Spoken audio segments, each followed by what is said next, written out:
If you're like me, and you got no life and there's nowhere to go, then tune in to the Animation Truman Show. You'll be glad you did.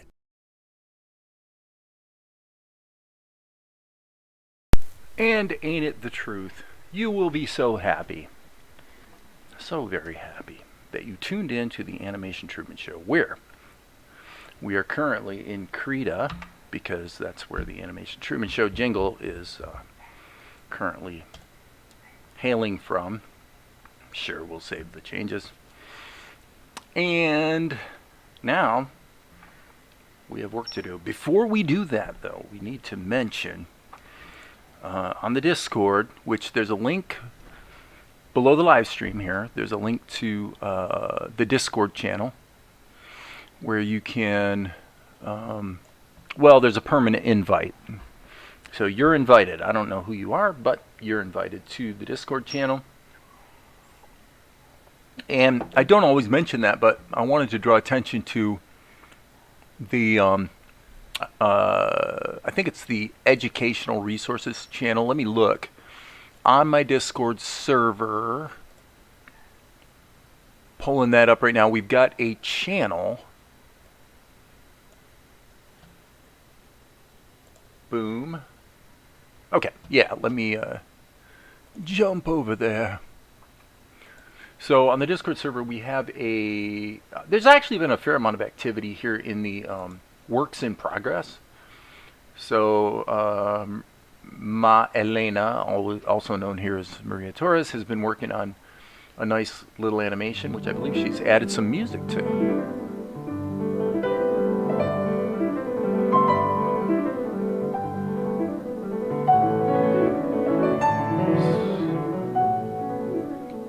Get the idea, and I think I believe that's Chopin. Music might be a little hot here on the live stream, I'm not sure, but anyway, so yeah, this is the works in progress area. Is a nice place where you can post stuff you're working on. And I also the main reason I wanted to mention it was that Sifter and Amar have each been posting some stuff about primarily the Blender grease pencil and Blender 3 in particular. And I gotta say, you know, it's really cool. This Sophie Jantak, really talented young girl, doing a lot of cool things with Blender. This Kevin Dram, I don't know Kevin Dram, but some of the work this guy is doing in the Blender 3 grease pencil is really, really impressive. So hey everyone, it's going to Kevin, turn the and this is a tutorial to audio turn off. But if you scroll through it, you know, he kind of really gives a very, very thorough breakdown on how to create 3D stuff with the Blender grease pencil. So if you're into that, then there you go. I mean, there's some really creative and talented people out there doing some cool stuff with Blender at the moment. So again, you can get to it on the BlendedPlanet Discord server. Of course, you can search YouTube directly for it as well. But yeah, it's nice to see people kind of weighing in with their stuff that they found kind of useful or meaningful on the Discord server. So there it is. Anyway, so what are we doing? Well, I have to say, I'm really having fun. I'm having fun. I said the other day, the 3 E's are very important in your animation workflow. E number 1 is it effective? In other words, whatever you have in your head that you'd kind of like to create, do the tools you're using give you the ability to, in fact, do that. Now, you might have a learning curve. You might not be quite able to do it today, but that's okay. We're all works in progress. But is it effective? And the tools we use here, mainly Krita, Tahoma 2D, also known as OpenToons, and Blender, are extremely capable tools. And the workflow I'm sort of starting to embrace more and more is doing pencil testing and ink, or not ink and paint, but just inking in Blender, and then going over to Krita for paint and effects and sort of post-production, if you will. And just working that way, I have to say that so far, since I've been sort of getting myself back in the Blender saddle again, hey, Ineos, I've really been having fun. Anyway, that's the third E. The second E is efficient. Does it let you get the work done, without feeling like you're swimming through molasses and fighting the tools, right?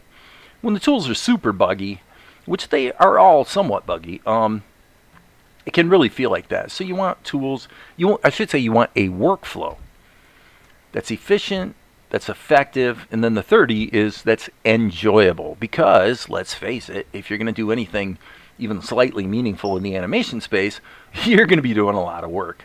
So you better be having fun along the way. So, I'm having fun.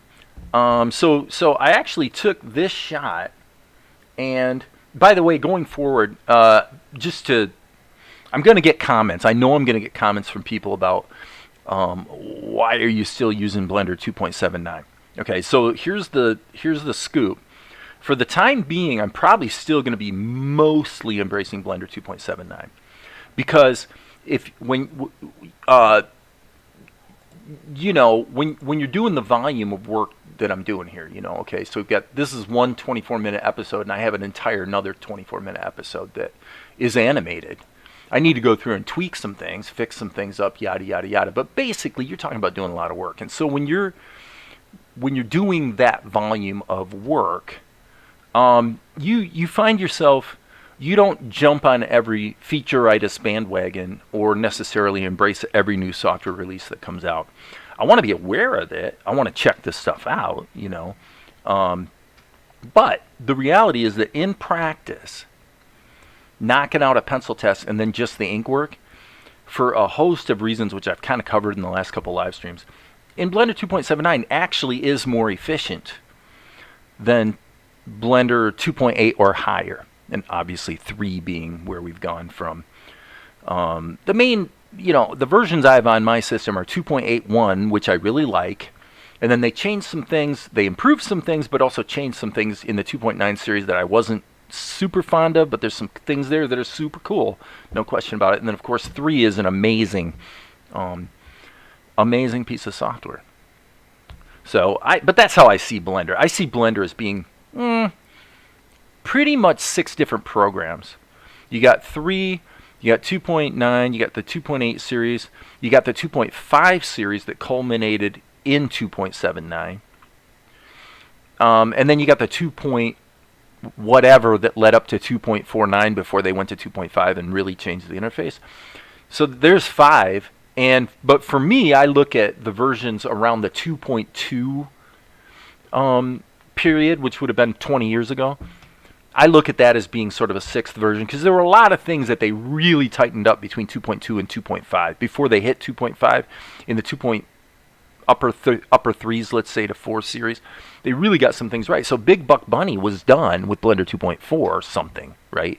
So clearly you can do pretty impressive character animation pre-Blender 2.5.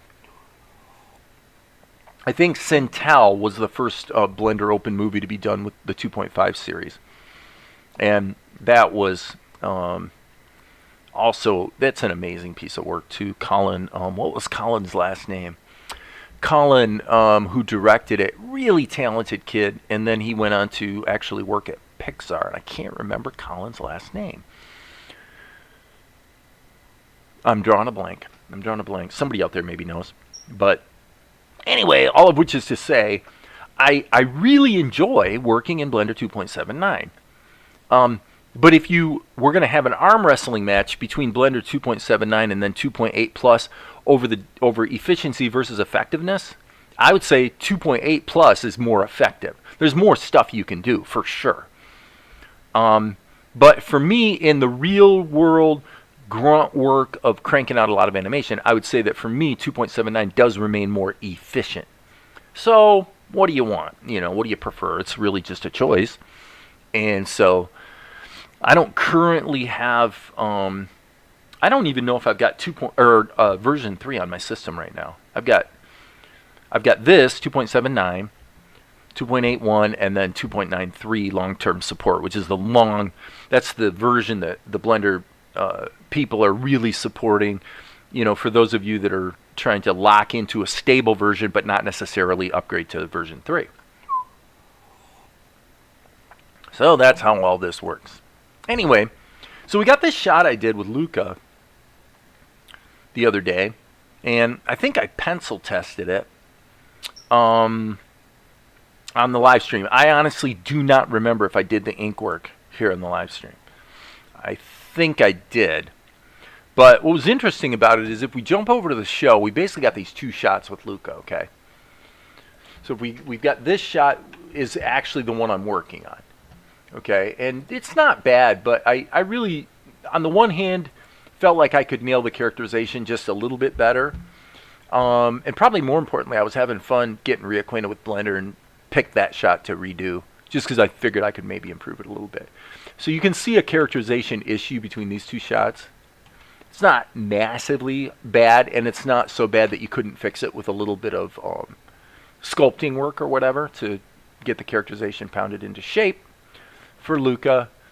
But what I'm going to do, when I was looking at this shot, what I realized is if you look at his mouth, okay, so he's got a kind of a serious look on his face, and Mel made some comment to him about the monkey, and Luka's like, well, he's not mine, he just kind of follows me around. Okay, so that's pretty much what this shot is. But then I realized if we were to, we'll turn off these annotations and let's turn the mouth back on. If we were to re-render this shot and also add this little animation of his hand, then that would really give us the second shot. And what I'm thinking is the first shot is framed about like this, and then the second shot will be framed more like this. It'll be a tighter shot. But we can certainly reuse the same assets, and all I really need to do is ink his hand and change the mouth. Which, if we're going to do the paint work in Krita, truth of the matter is we probably could just add the mouth in Krita.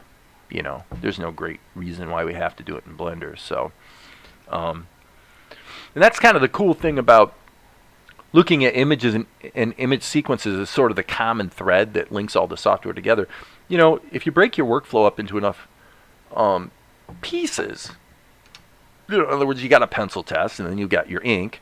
I've always conflated ink and paint. I always talk about ink and paint. But I've realized recently that, if you actually look at those steps as 2 completely separate things, it kind of opens up some better possibilities. Specifically, doing the ink work in Blender and then saving the paint for when I jump over to Krita. Or potentially we could bring this up in Blender 2.8 as well, and we could do the fill work there. My general feeling at the moment is that this will be, it'll just be easier to do, I think, and I'll have a little more control over the look of what I'm trying to do if I just go ahead and do the paint work in Krita and add the backgrounds there. And another point about that, actually, now that I think about it, is that this shot that I'm going to redo, we could actually just, the animation of monkey is fine for this shot. So basically, we'll just replace Luka. We'll just get rid of him, and I'm guessing. Oh, okay. So he's just in one layer all by himself, all baked together. So his animation isn't bad. He's okay. But you could obviously criticize the background painting, but we'll ignore that for now. But I think unifying these 2 shots in the way I described would probably be not the worst idea I've ever had. So tonight I have my tasty beverage, which is my gin martini, and I think we'll go ahead and get this rendered, smack it over into Krita, deal with the color. We're going to have to make a decision on what we're doing with Monkey, of course, in this shot, because right now Monkey's not really in there. If I'm not mistaken, let me pull up Tahoma, because I think that the original, or the most recent version of 089, that's the number for this shot, as I said, keep in mind, I'm dealing with a project here where the total number of shots that I have sort of in the database of shots that can be gone back and revisited is just about 800. Okay, so, there's a lot of shots. Okay, so for this shot, could we just keep Luka and Monkey around? Honestly, I'll tell you what might not be a horrible idea. What if I did this? What if I cheated it this way? Think about this, you guys. Okay, when I render, look what's going to happen. All I got's Monkey. Well, I like Monkey, so I'm going to hit Control-Shift-R. I'm actually going to re-render this shot right now, and the only thing in the shot is going to be Monkey. Now, there could be a problem with that. And the problem will be, we'll find out here in half a second. The problem will be, yes, that I probably rendered JPEGs. But you know what? Even that's okay. We'll use color to alpha in Krita to fix that. Okay, so let me look at the background real quick. See what we've got here. Background is not amazing. It's intended, by the way, to look like a defocused background. So it's kind of got that, if you apply like a min-max filter that makes the lighter things sort of start to round out, and then defocus, you'll get a proper looking bokeh type defocusing. So I don't know if you guys knew that, but see how the windows here on the building in the background are round? Everything's kind of rounded. That's actually a good thing if you're going to defocus. Now, I don't remember if I did defocus in the render. Let me check. It looks like I did. So that's a little tip for you. If you're going to paint a background and you want to do a proper defocus, it's really not a bad idea to apply a min-max filter, and you're going to go for max before you defocus. And that will cause that sort of rounding out of the lighter things in the picture that you get with a real camera. When you actually defocus a camera, it doesn't just go out of focus. What happens is the stuff that's brighter actually kind of rounds out and grows. And that's what bokeh is. That's why you get those sort of round looking bubbles, in the picture with true focal blur. And so some software like Blender, of course, in the compositor will do a true calculated focal blur. But honestly, if you want to emulate a good looking focal blur, you can do it pretty darn well with just a min-max filter. So anyway, okay, so let's just walk through this step by step and look at what the kind of the mindset is. If we go over here, right now what we have is we've got Monkey, but he's got a white background. Okay, we're going to put Monkey in the shot. If we bring it into Krita, we're going to be able to resize him and reframe him into the shot any way we want. So the real question is, where is this picture? That's actually the important question right now.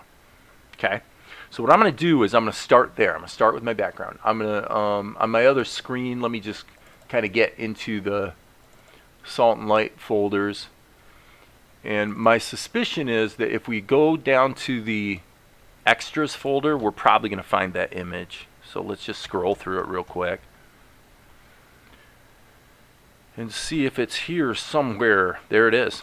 There's the picture. Okay, so we can take this picture, which is a TIFF, it turns out, bring this into Krita, and we're going to open this in a new document. Okay. Okay, well that's a little problematic, but not too much. Let's do this slightly differently. Let's create a new shot. I might be in full HD here and I don't know it. So just to be safe, I'm going to go ahead and create a new shot that's broadcast HD and immediately save this as 089. Okay? That gets our bearings. That gives us a place to start. So we're going to save it as scene number 089. That's Halsey's garage door. That is a web development that I have been working on. So I've actually been doing quite a bit of code the last couple days. And it's been fun, I must admit.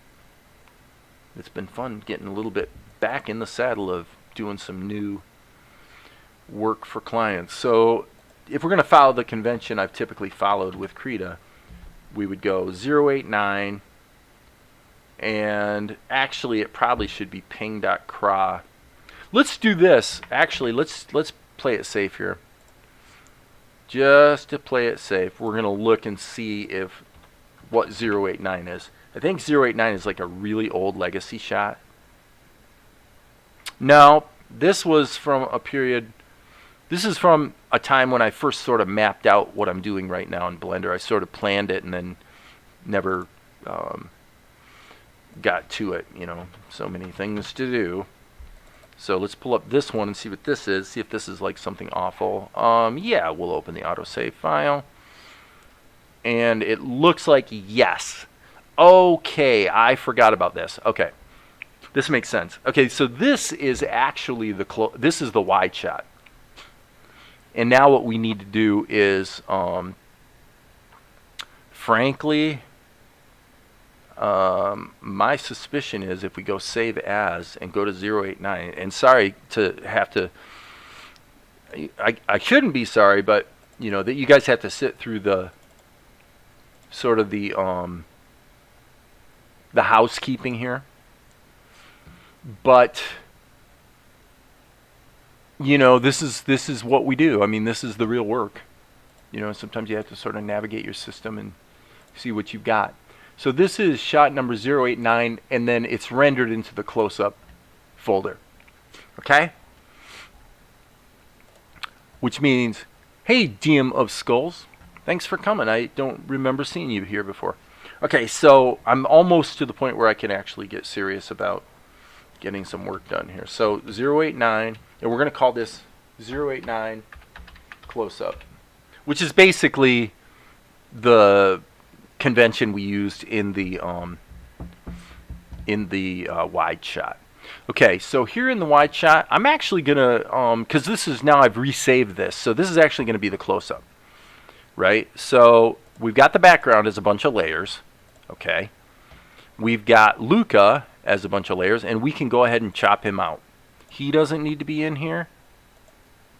And Monkey doesn't need to be in here. Mel, the silhouette of Mel, I'm going to leave in there. I'm thinking there's a possibility I'll still want that in there. So I'm just going to delete these layers. That kind of gets us to a starting point. And we'll probably have to scale the background because it's like a little bit too wide of a shot. And then this, these were apparently my color keys. So it's probably just as well that this is in here because I'm going to need this shortly. So I'm going to hit the A key and scale this a bit so I make sure these guys are, you know, easily able to be seen. And then we're going to save the close-up. And then now what we're going to do is we're going to get Monkey in here from the rendered shot. So let me explain what's going on here. I rendered this out from the Tahoma version, okay? So now what that means is if I bring this image sequence into Krita, okay, and well, all of those images will then be baked into the Krita file, which means from Krita, with the changes I'm going to make, I can go ahead and render directly over that. And what will happen is the shot in the show will just magically update because I'm going to render over top of it. But I won't create the kind of bizarre problem you would have if Krita was actually referencing the images on disk. Because then you've got images that are in your shot. This is what can happen with Blender if you're not careful. Okay, so you've got images in your shot. Well, if you re-render back over the same image sequence, then you're rendering new files over top of images that are in the scene you're working on. Trust me, that does not go well. That is not something you want to do. So this I don't need to keep. This is the shot we're going to do later. And so now what we're going to do is we're going to import the animation frames from 089. Okay? So we go add images, and we're going to go to 089, and we're going to look for the close-up folder. Okay? 089, where are you? There you are. Close-up. Okay, so this should be all of my images of monkeys. So I'm going to hit Control-A and bring them in. Boom. Okay, so now we've got monkey in the shot. Okay. And so now the question becomes, well, wait a minute, what about the white background? Well, that's pretty easy. All we do is select all the frames in the layer, and then we're going to add the color filter of color to alpha. And the default happens to be white, which is good. Okay. So as you can see, we have to be a little careful here, right? Because we get this sort of issues that look like pre-multiplication. But what I'm going to do is I'm going to convert. We'll see how this goes. This could actually go badly, but I'm going to try it. Okay. So monkey is semi-transparent, but I don't care about that. So by hitting multi-frame, what's going to happen is this filter is going to be applied to every single frame. Okay, so now we'll sit here and wait a second because it's going to have to process 48 frames and clear out the white. Okay, looks like it's probably done. Yep. Now what we'll do is we'll hit Control M, and we're going to do the same thing with a curves operation on the alpha channel. So now what we're going to do is we're going to clamp the alpha. We're going to basically up the contrast of the alpha channel is what we're doing, really.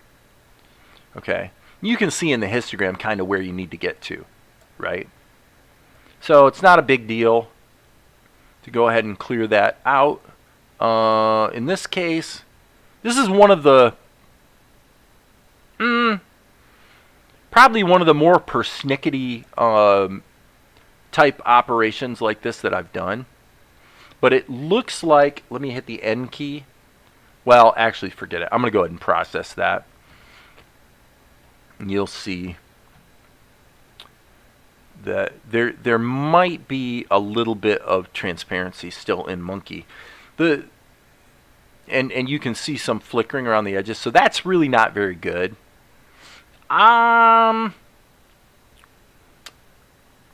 It's nice to know that we have tools to deal with this, but the reality is it's probably stupid. It's probably a stupid way to do it. So let's not do it the stupid way. Let's do it the smart way. Well, the smart way would be to go back into Krita, look at what's rendering here, and just re-render this as a ping sequence instead of JPEG. Okay? So that means I have to change my output settings to ping. Normally I do JPEGs for final renders of scenes from Tahoma because, you know, JPEGs are more efficient and you don't need transparency. So you wind up with smaller files and everything performs a little bit better. So, boop, we'll save and render that. Okay, and now we'll go back to our images from 089, which is going to be in scenes. And we're going to go down to 089 and the render folder. Actually, I'm sorry, we want to be in the close-up folder, and we're going to delete all these JPEGs. There's no need to keep them around. And so let me just find the end of the JPEG list, and it looks like it's here. So we'll just delete those. And now in Krita we can go ahead and import the pings, and we should have a nice clean alpha channel. Right. So Control A, open, import them, and now we won't have that problem we had a minute ago. So, you know, pick your poison. You know, it's not necessary to do everything the hard way. Now, there is one thing, though, here I have to say about monkey now that I'm thinking about it. I am not convinced.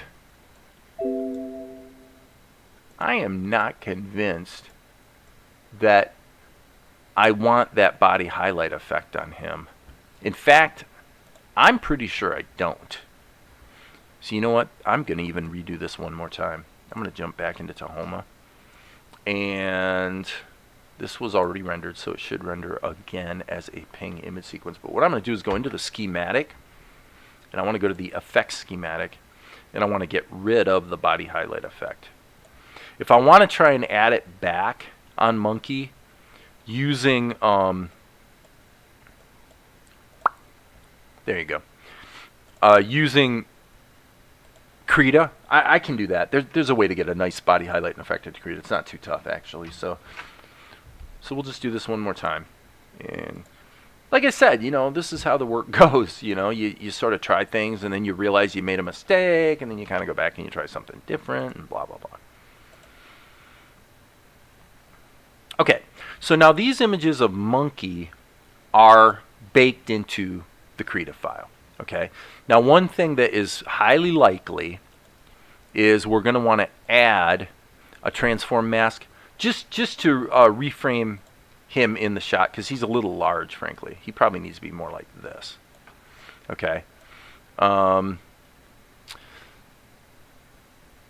But we will see. I don't know. Maybe not, actually. Let me think about this. Like I said, this is a bit of a dynamic process. I know I'm going to want the transform mask because I know I'm not going to like his position. But I think for our purposes now, what we should do is turn off Mel for the moment. Let's take the background.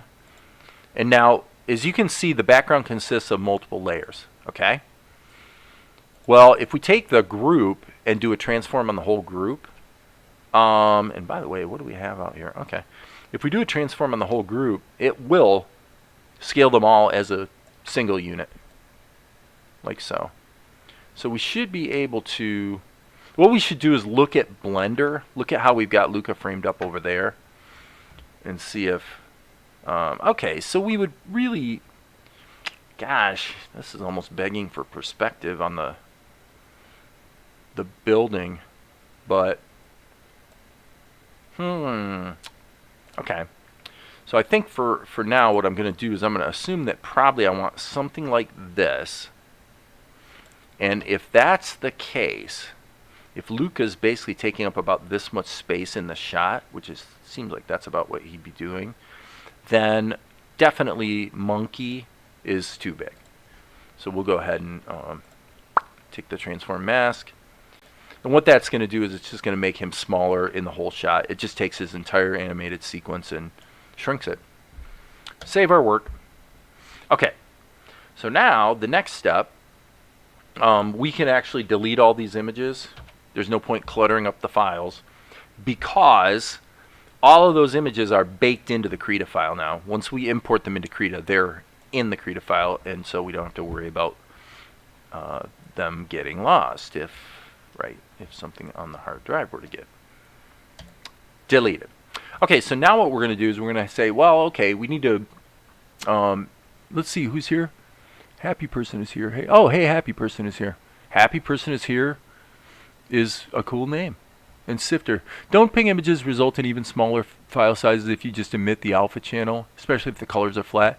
If the colors are flat, probably, I mean, you're going to have run length encoding as far as compression goes. Generally speaking, discrete cosine transform compression, which is what you have in JPEG, and is what results in the blockiness of low fidelity JPEGs, you know, highly compressed JPEGs.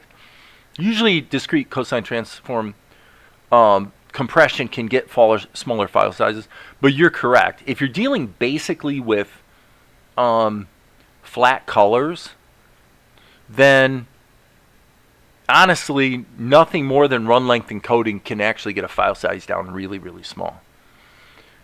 Ping's a great format, and you know, when in doubt, use pings. I mean, I will say that to everybody. When in doubt, use pings. And I've got in the show, it's a total mishmash. I would say, I don't know, probably half the shots in the show were rendered as JPEGs, just to get the file sizes down. You know, you could look at that, but ultimately, for most people, most situations, it probably doesn't matter. I mean, I shouldn't say that. It probably is not necessary to use JPEGs for performance purposes. Let's put it that way, okay? All right, so I've got this annotation that explains what I'm basically going about doing here. Need two versions of this shot, okay? So in the show, we've got the shot of Luka that we were just looking at a moment ago, but then we've got this slightly tighter close-up downstream. Okay, so we're going to take this shot and we're going to use it for both of them. In the first one, Luka's hand will not be inked and moving around. And he's not going to have a big smile on his face. He's basically serious. He just noticed Mel, and he's basically just answering a question. Okay, and then we'll resave this as, what would it be? Let me look here. 099A. So we'll resave this shot after we get it rendered and get it going in Krita. We'll resave this as 099A, and then this will be purposed as a whole nother shot. And we'll move the camera in tighter and make it a little bit tighter close up, and we'll add this animation you see here at the end where his his thumb is pointing back at Monkey, and plus Luka's got a big smile on his face. Again, as noted earlier, we could do the smile. I mean, the truth be known, we could probably do the hand as well in Krita if we really wanted to. But what I'm thinking is I'll do the ink, all the ink in Blender, and then we'll just jump over to Krita for paint. And obviously, you could say compositing, although for some people, there's another compositing step. For my money, Krita's a really, really good compositing program, frankly. I mean, there's a lot of things you can do in there. But anyway, so the first shot has no arm animation, and he says, "The monkey? Oh, he's been sort of following me around. I don't know who this is. He's saying something like this, like, I do not know who this monkey is, but he keeps following me." Okay, in the second shot, he will do the arm thumb thing, pointing back at the monkey, and say, "Hey, I know, I will call him Monkey." So that's like the stupidest idea in the world, and so it's not supposed to exactly be funny, but it's just kind of a little cute moment, particularly because when he tells Mel that, Mel is actually distracted by the girl. Okay, so he's distracted by Tianara, and he really doesn't, Luka tells him this, and he really doesn't care, so his response is this right here. Okay. And then he's back to the girl, right? Because that's what he's interested in. So that's what's going on there, to give you guys a little bit of context. Okay? So now to go to the next step, what we have to do is, by the way, a moment ago when I showed that shot, was I on the correct screen? I don't remember doing this. I'm moving pretty fast. Did I show you guys this?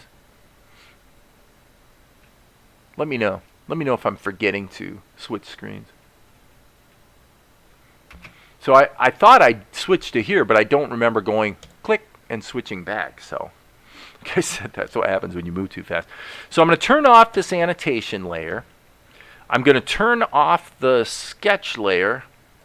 What's befuddling me a bit at the moment is, where is the hand? Oh, there it is. It's in its own layer called hand, silly. Okay, I see. It's grayed out because it's locked. We don't need it to be locked. We don't actually need any of these to be locked. So we'll save our work, and now what we got to do is say, okay, well, how do we get this thing rendered out? Well, first of all, let's turn his mouth off, because this is what we're going to render. And frankly, oh, by the way, another thing, the eye blink, I mean, he could definitely use some eye blinks to sort of give it a little bit more life. We'll just do that in Krita. If you think about it, we're going to have to do paint, paint, paint. Okay, so we got like 3 or 4 frames of paint. That'll go really quick. And then you say, well, you really want kind of an eye blink, maybe here, maybe here. Well, we'll just take the freehand path tool in Krita and just add an extra keyframe where we just go like this and paint his eyes out. And then instant blink, right? So there's no need to bother with that here in Blender.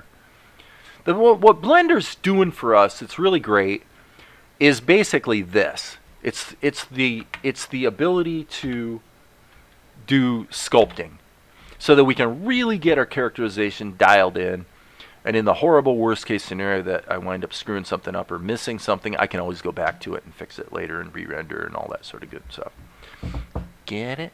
So, hey, Maria Torres. Hi, everyone. I'm late, but I have an excuse. I was working on Harlequin. You know what? I wanted to tell you, Maria. I don't know if this would be of any interest to you, but Kyle's been doing this. Did I mention the dinner detective thing? I don't remember if I mentioned it.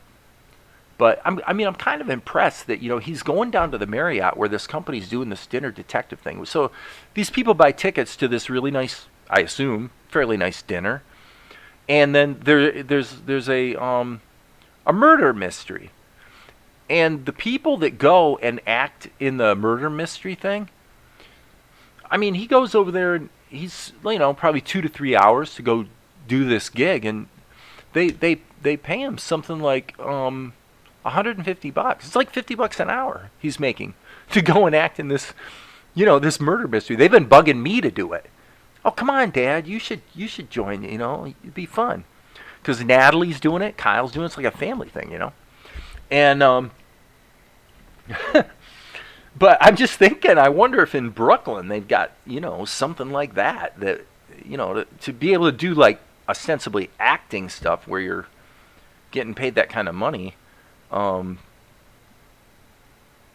might not be meaningful to some people, but I think for a lot of people, especially for acting, $50 an hour is pretty good.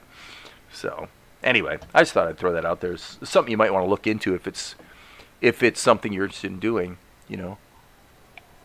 When Kyle told me about it, I kind of crunched the numbers. I said, well, if they're charging like $30 a plate for the nice evening out, and they've got like, I don't know, maybe less than 100 people there, probably.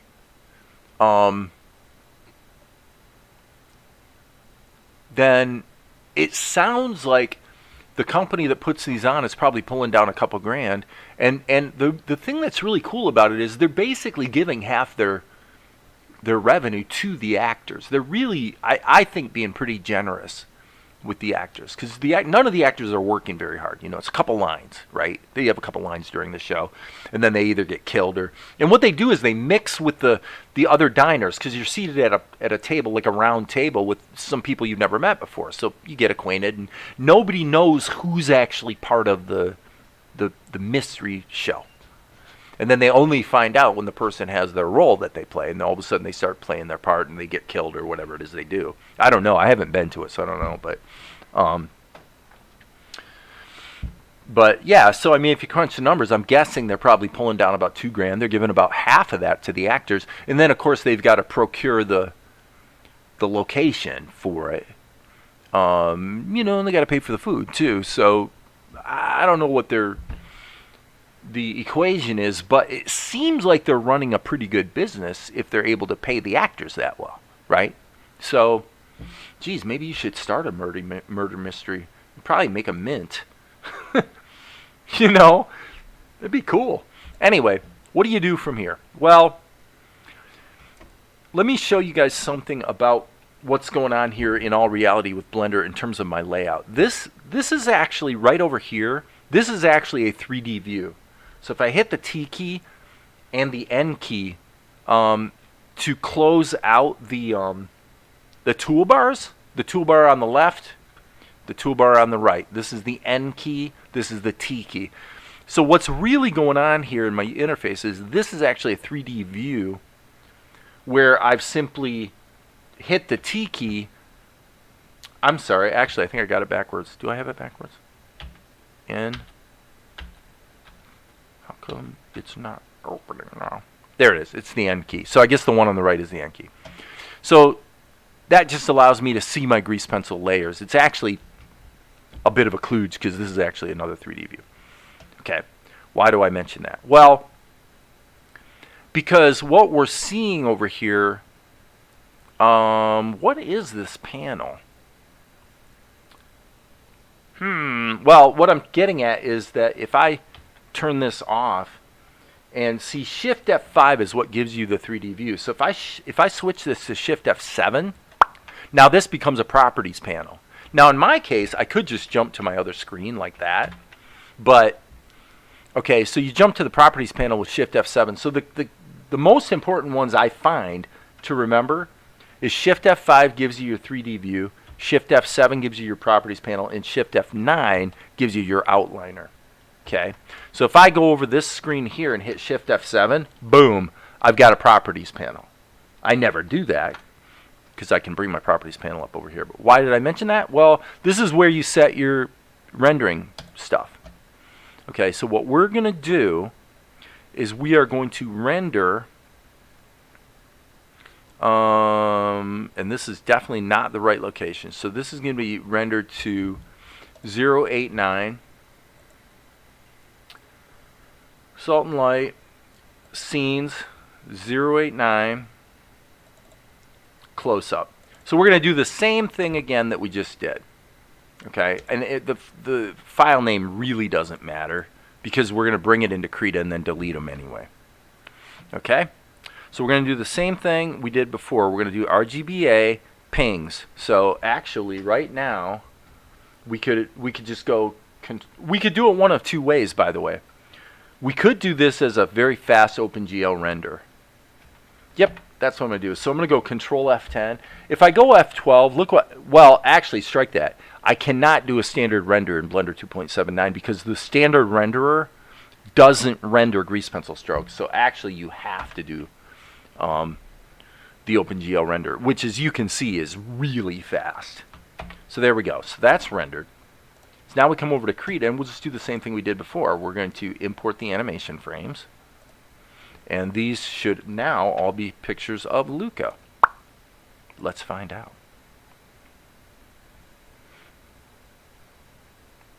And there's Luka. Okay, so this is feeling pretty good, friends. Actually looks like to me that I got the sizing about right on Monkey. So now always save your work. Just save, save, save.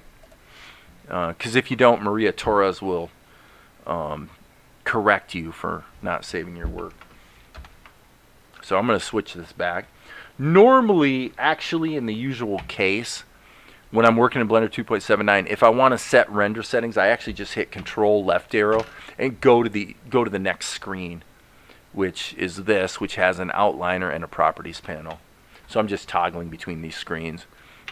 I also have this screen, which is for UV paint. This is for like editing animation keys and interpolation curves. And then this is, of course, the node-based compositor.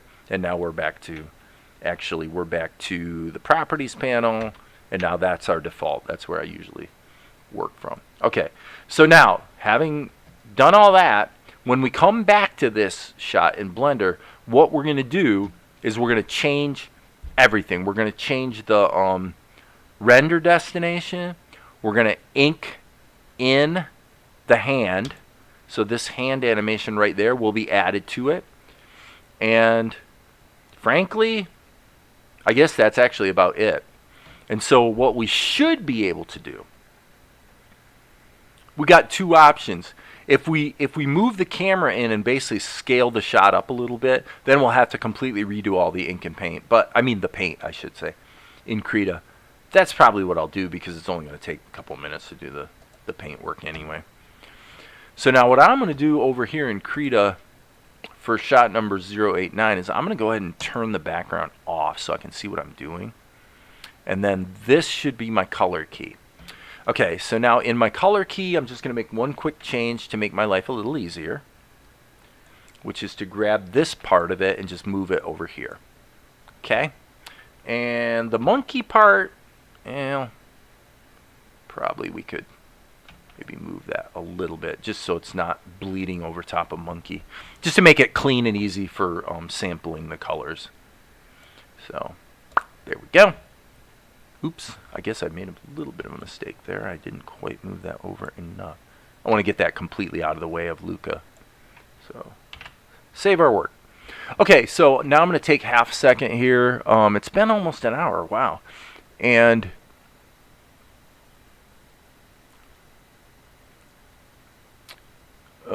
with that many colors in the image, not sure that, yes, that's correct. Inio-san is answering Sifter.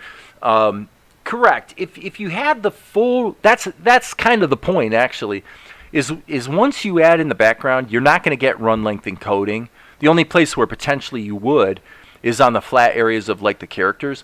But if you had a judicious gradient over your whole scene, like you see in a lot of anime, frankly, to just sort of make the characters pop a little bit, like they've got a little bit of a gradient, that would totally shoot the run length encoding in the foot.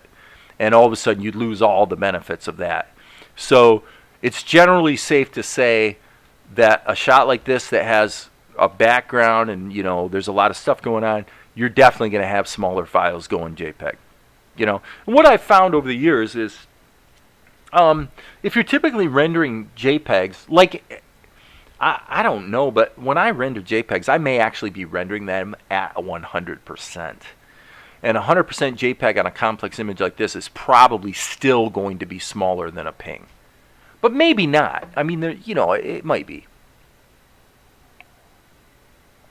A little sip of my tasty beverage. So, anyway, it's neither here nor there. For most people in most situations, you're going to do fine just going ping, frankly. Okay, let's look at what we've got going on here in terms of our content. Okay, so this is monkey. Let's take a moment and get things labeled intelligently. Now, we do not need monkey in there. He's already been colored because we sort of pilfered him from another shot. So for our purposes, we're good to go on monkey. So this is that's the background. So let's go ahead and name that BKGD. And then this is Luka, right? Okay, so now watch what we're going to do on Luka. The idea is that by putting Luka Control-G in a group, we can go ahead and add another layer for paint. And we're going to do this the Ed Tadeo way, where we go ahead and put the individual colors on their own layers. What I've been finding increasingly with Krita is this is kind of the little rule you want to follow. If everything in your scene consists of layers and fully processed keyframes of animation, you're going to get good performance out of Krita, and you're not going to get too many crashes.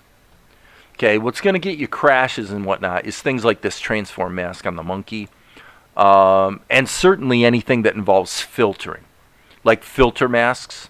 So in other words, having like a blur filter or something where it's actually being applied to a whole animated layer, so that the blur's got to be calculated on every frame. That's going to tend to slow you down, and it's also going to tend to make you a little more unstable. So my basic policy is bake, bake, bake, which means if I were going to add a filter to the background, which I talked about doing, to do a better defocus, then if I want to have a situation like this where I keep those layers around in case I need to go back and change something later, then what I'm going to do is I'm going to duplicate the whole group, bake it down to a flat layer, and hope for the best. And then just turn this group off. That way, if I have to get back to it, I can, but basically what winds up being in the shot, in all likelihood, is just going to be the baked down version. And as long as you kind of do it that way, you're going to get good performance, and you're not going to get, wacky things happening like crashes. So with Luka, if you notice, actually, there's a duplicate frame, duplicate, then he moves, duplicate, duplicate, duplicate, duplicate. Oh, there he moved, duplicate. So there's a lot of duplicate frames here. Now, if you wanted to preserve memory or whatever, you could go through here and like you could take your right arrow and go right arrow and then hit shift and keep going right arrow until something changes. Okay, unless it doesn't work. Okay, so true disclosure, what I just tried to do has worked perfectly well in Krita for the last year or so. It appears that it's broken in Krita 5. So we're not going to rant about that tonight, but I'll say this is not particularly unusual. There are things that have been popping up all over the place in Krita 5 where things that have worked fine for a long time are broken now. That's not particularly unusual for the Krita development guys and girls, whatever. It's actually completely normal. When Krita comes out with anything that involves new features as opposed to just a plain old bug fix release or something, you can be very confident that the new version is going to have issues. And then it's a trade-off. Do you love the new features like the transform masks? Do you like that better? Or do you like the stability better? For me, Krita 5's okay. It's doing okay. By the way, what I just did a moment ago was I hit the G key and then the E key so I could take a freehand path tool and actually lasso around those rogue spots of blue that were actually leftovers from this image here and just erase them. So, all right. So for the purpose of memory saving, let me see what happens if I actually click right on the timeline. Okay, now when I hit my right and left arrow, I'm toggling back and forth. So now theoretically, if I hit shift and go forward, now watch, I'm going to keep going forward. Up, and there Luka moved. Now I'm going to go back one frame and hit Control Shift X. And then that deleted all those duplicate frames. Okay, now for the purposes of what I'm trying to do from a paint standpoint, that step is really not necessary at all. Okay, that's just if you want to go through, clean up your scene because you imported an animated image sequence and just get rid of duplicate frames, you can do it. I mean, not only can you do it, but it's pretty quick and easy. So in this case, I would just go forward, forward, forward, forward, forward. I'm holding down the shift key, and then, oop, there's a change. Boom, boom. Okay, Control Shift X. Got rid of all those extra frames. And then what I would normally do is I would then hit the right arrow to keep going forward. And now I'm going to just keep doing the same thing. And in this case, that's it. So Control Shift X. So as you can see, there are actually only 5 drawings that need to be painted, right? Okay. Okay, so now I'm going to take half a second here and look at the comments. Oh yeah, you're talking about the murder mystery thing, the game Among Us. It's been a hot minute since I heard anybody talk about the internal renderer.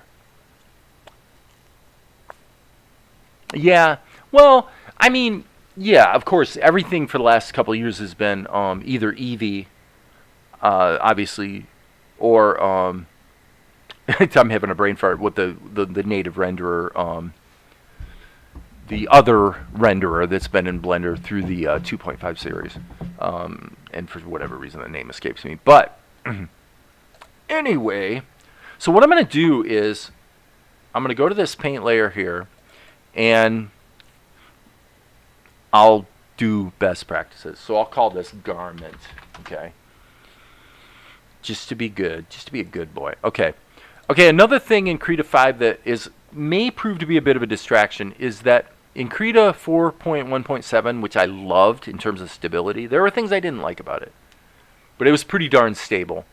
The default behavior, and I may be able to set this in preferences, I don't know, I haven't looked into it, but the default behavior was to pin tracks to the timeline. Okay?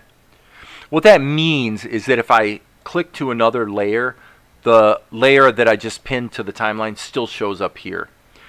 Not going to say whether it's a good or a bad thing that it's not the default anymore. You know, it really depends on your way of working. I mean, for a lot of people, the only thing they ever want to see in the timeline is just the single layer that they're working on at the moment. And there is definitely a benefit to that. Keeps things from getting too confusing.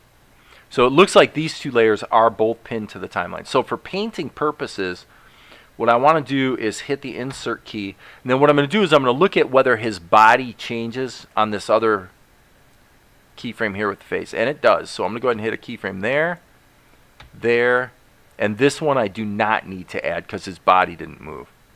Okay, and then here we're going to add one. And then here the ink lines in his body moved a little bit. Inside, we probably should do that one too. Okay, so we got 5 frames that we're going to paint, right? Okay, so let's do this. We're going to control sample his garment color, and then we're just going to go fill tool. We don't need to do it in behind mode because we're putting the paint in a separate layer anyway.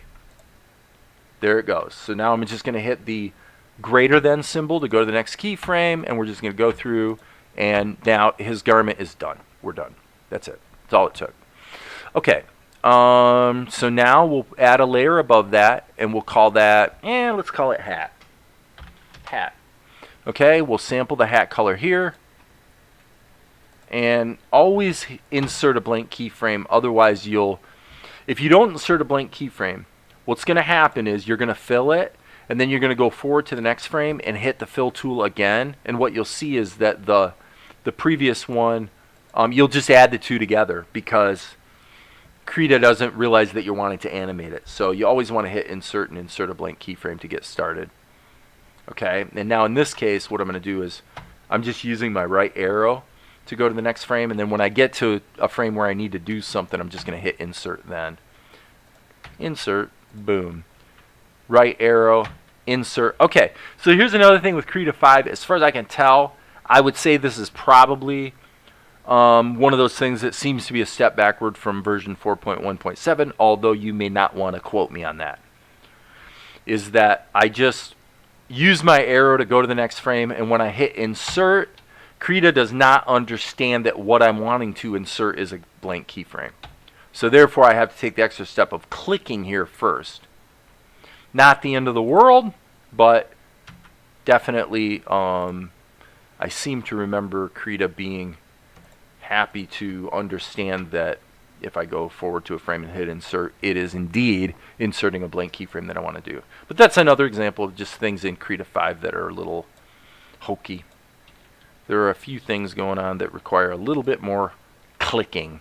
Okay, so now we have a choice. On his face, do we want to do the eyes first or second? Since we're not painting in behind mode, we might as well just do it all in one swoop, and then we'll hand paint the eyes. Okay, so head, we go back here, insert a blank keyframe, sample the color from our color key, and now we're going to do the same thing we've been doing. Unfortunately, I have to click, click. That's going to require a keyframe, and there. Okay, here we go. Ready?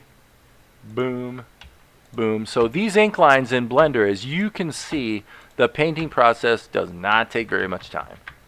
If I wasn't sitting here describing to you guys what I'm doing, everything I've done to get myself to the point where he's all colored in would have only taken a couple minutes. Now, it's also worth mentioning that I'm going to be doing his shadows here in Krita. It's fine. You know, do it in Krita, do it in Blender. It doesn't matter.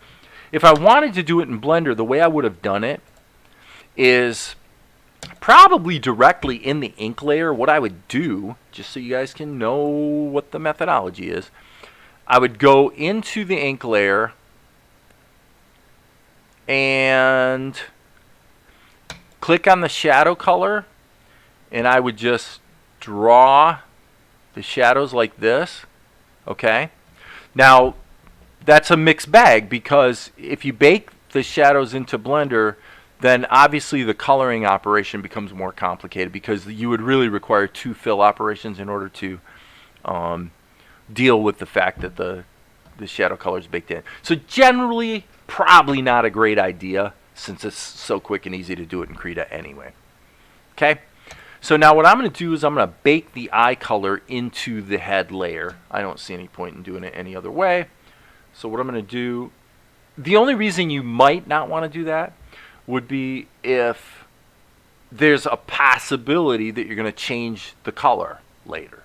Okay, if I was Ed Tadeo, and you know, I have a lot of respect for Ed Tadeo, I would probably add another layer and just duplicate these keyframes. Boom, boom, boom. In fact, you know what? I'm going to do that for the simple reason that I forgot we're going to want to add some eye blinks. So why don't we go ahead and do that. So now there's a couple ways that we could approach the eyes. Let me show you this interesting technique.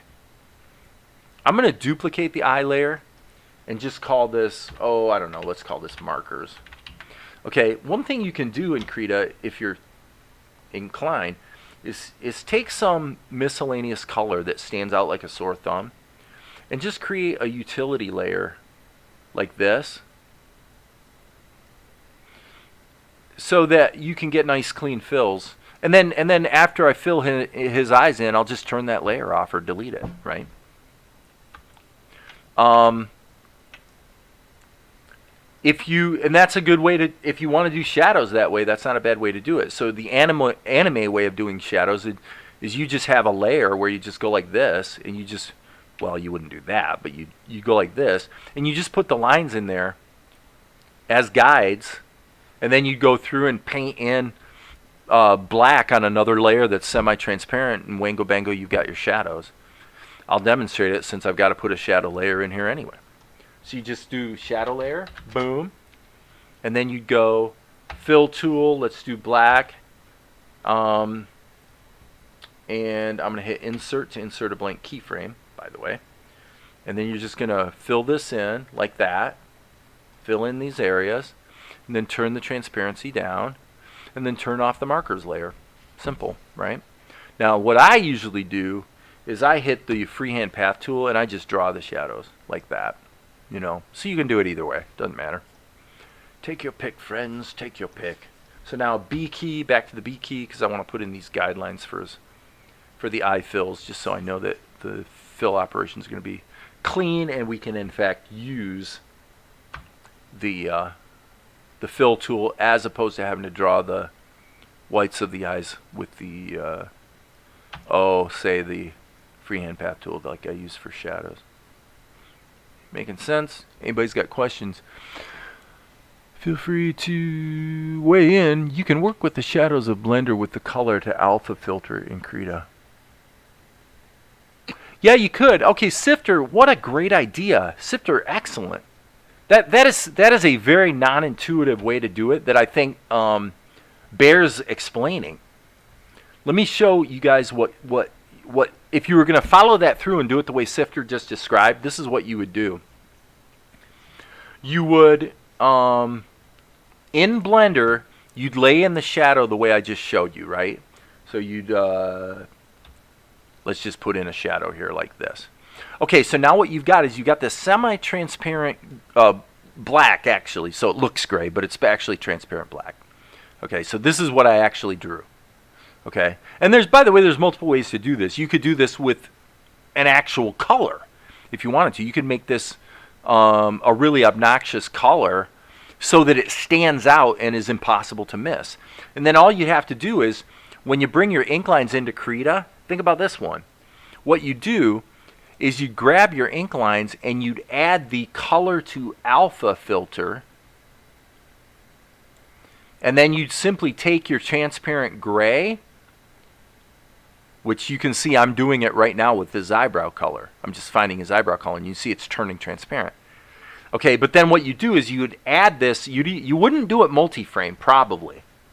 You might, but what you could do is do it as a filter mask so that it's applied to every frame. And then when you're done doing all your regular paint work, just turn the, just delete the filter mask so that the semi-transparent shadows come back. So I don't know if that's exactly what you meant, but that would be a great way to do it. If you really wanted the extra control, and I think that's the salient point, is if you were going to do the shadows in Blender, well, why would you? Well, the reason would probably be because you want to have the extra control to be able to like sculpt them, or I don't want to go too far and actually change my ink lines since I'm going to be coming back, but you might want to use the smoothing. You know, in the sculpt tools, actually use smoothing to smooth them out and make them like perfect or whatever. So that's why you'd probably do the shadows in Blender.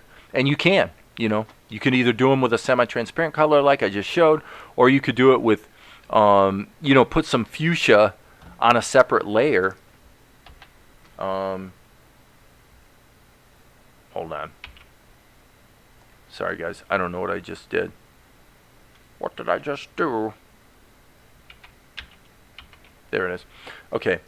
What I was getting at is you could do the shadows by painting in draw on back mode, and then you draw the shadows this way. You just go like this. Again, sort of anime style. Or you could actually put them in like this as lines. And then do the same thing Sifter said. Make them transparent until you want to paint in your shadows in Krita, and then go ahead and turn them back on. Paint the shadows on a separate layer in Krita, and then turn them back off again. You know, that would work. So, like so many things, there's like 15 different ways to do it. 15 ways to get the job done. So now the shadow layer, because I've been doing a little too much from a demonstrative standpoint, I really don't want to be fiddling around in the shadow layer at the moment. I really want to go back to the markers layer, and because I'm going to be filling in the whites of his eyes, I really don't even want these marks in there. So B key. Now we're back to work. Now we're back to normal worky work. Don't want to be in erase mode, by the way. So let's just get these marks in here. You know, bottom line is, doing it with a brush, you have a little more control. You know, it's a little easier to make sure you draw it exactly the way you want to. Okay, so now in the eyes, I think just to make things simple, I'm going to go ahead and just hand paint the black. Yes. Yep. Just because it's quick and easy to do it. Boom, boom, boom, boom, boom. Boom, boom, boom, boom, boom.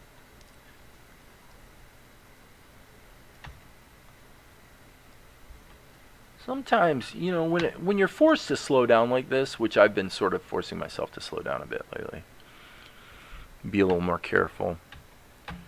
It definitely can help you to do better work to a degree. Okay, so I'm going to basically say this will be the whites of his eyes. I'm going to hit the fill tool.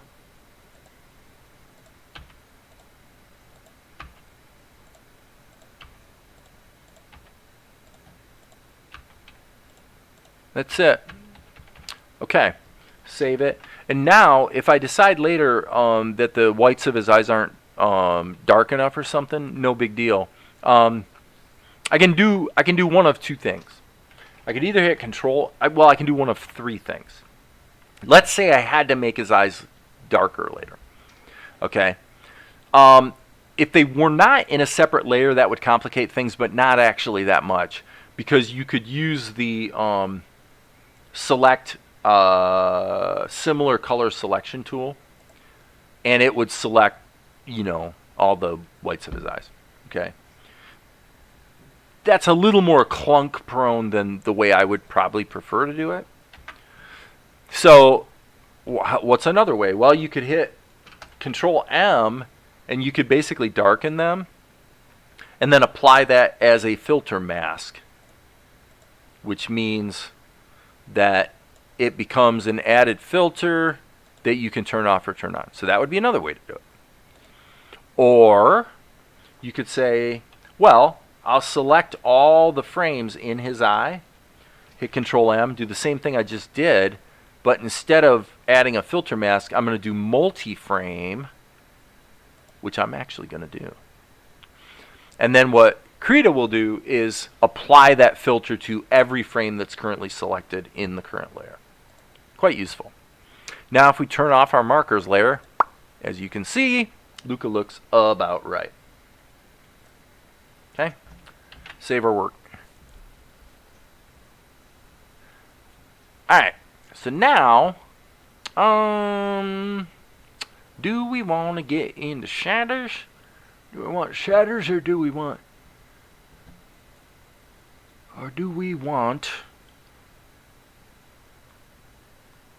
the mouth? I think the shadows first. What I'm thinking, actually, and the reason I paused there, like I had an epileptic seizure, is that I want to hit Control R. Let's go ahead and render this into the 089 close-up folder, and the show edit is looking for JPEGs. So I am going to go ahead and render that, just so that the render settings are now baked into my Krita file, so I don't have to remember it later. Cool.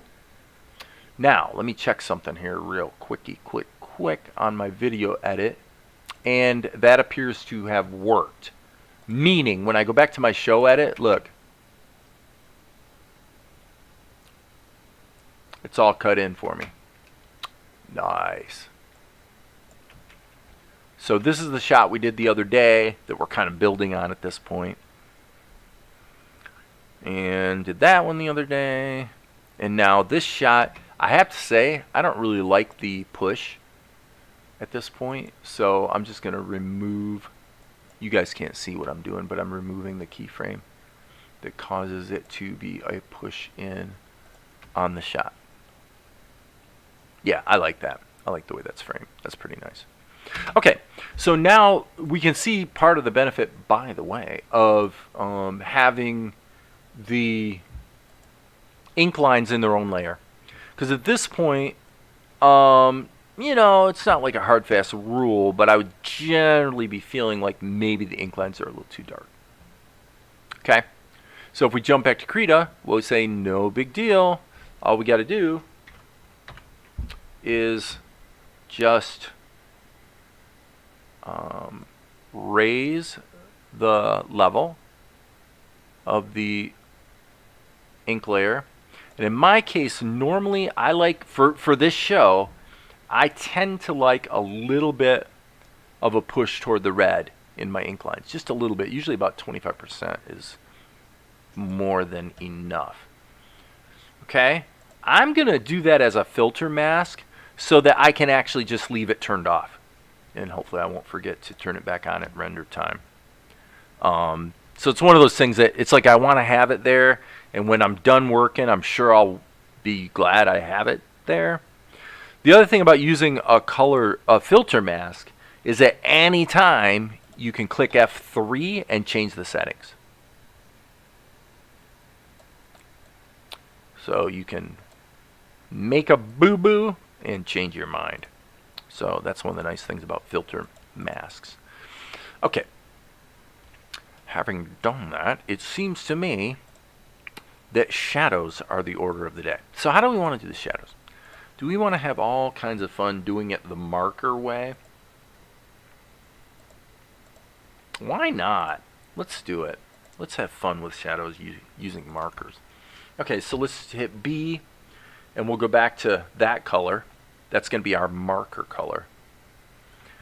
And I want to disregard, if we go back to the show, you notice there is a cast shadow off the wall, like the sun's beating down this way and sort of putting a cast shadow, in addition to the normal, just kind of character shadows. So I'm going to ignore the cast shadow because that's just going to be an additional layer over the top of the whole scene. So what I'm going to do is hit the Q key so that I've got smoothing turned on, so I can do some fairly precise lines here on my shadows. And it doesn't matter if I go outside of the lines or anything like none of that matters. All that matters is that it provides appropriate guides for when I do the fill operation with the shadow color, which is just transparent black. Okay, I see somebody just posted a comment. Happy person, are there any episodes of the Truman Show released, and what exactly is it about? The show we're working on is called Salt and Light, and if you look on my YouTube channel, actually the video that you're greeted with when you first come to my channel is the first 4-minute webisode of this show. So you can see it right there on the YouTube channel. As I mentioned earlier in today's live stream, of course, there's actually 48 minutes of this show that's been animated. Okay, and now I'm doing the finishing work, and just to kind of maybe build up a little bit of awareness and hopefully enthusiasm for the program, I'm releasing it here on YouTube as webisodes, and then ultimately my expectation will be, because of my experience basically writing and directing live action movies, because of my relationship with my film distributor, I expect that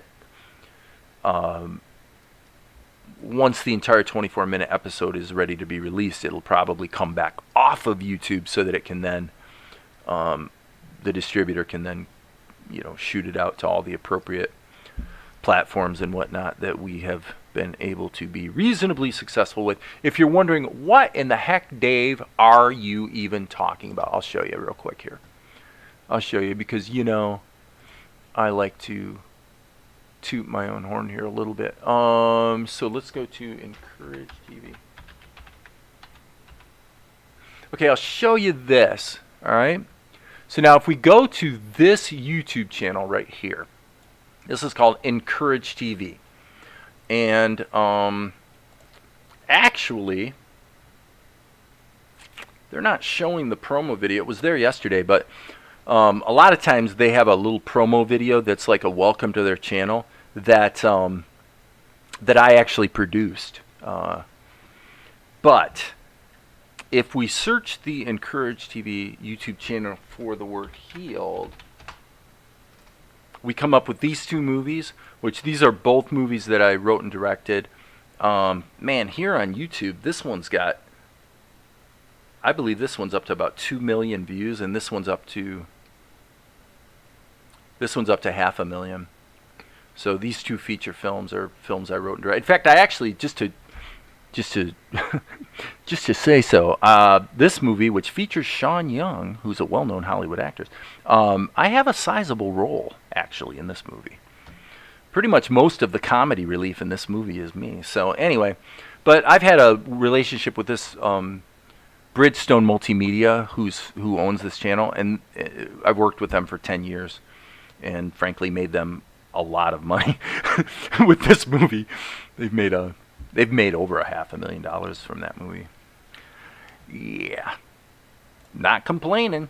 That was the whole idea. Very little of that went to me, though. I mean, just I'll have you know. Unfortunately. But there's a whole nother story behind that I won't waste everyone's time on tonight. But anyway, fill tool. So, after making 8 feature films, I kind of decided I wanted to get out of the feature film racket for a while and focus instead on animated cartoons. So that's what I'm doing. Alright, so why did our markers... Oh, I see what just happened. I'm sorry. Okay, I didn't hit control drag. I just dragged it. So what I'm doing now is I'm taking the part of this shadow layer and seeing what can be duplicated. And so I'm hitting GE to get rid of all this, because all that's got to be redone, and I am in the wrong layer. Sorry about that. Okay, and now what I'm going to do is I'm going to sort of stop everything now and go through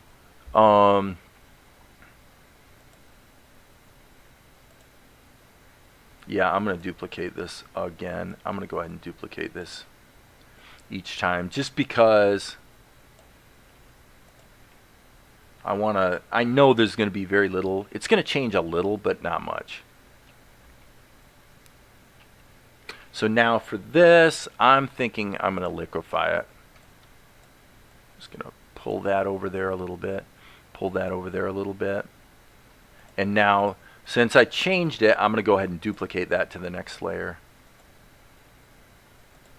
And then I'll deal with his face last. So now this, frankly, this key doesn't need to be here, right? Because the only thing that moved was his eyes, and that's not going to affect the shadows. So we're going to get rid of that keyframe and see what we have here. And here, kind of the similar situation, frankly. Could probably move this a little bit just because he sort of wiggled around slightly. But really, that's about it. And then we'll just, oh, come on, Krita, really, dude? It grabbed the whole column. This is one of those Krita 5 things. It never used to do this.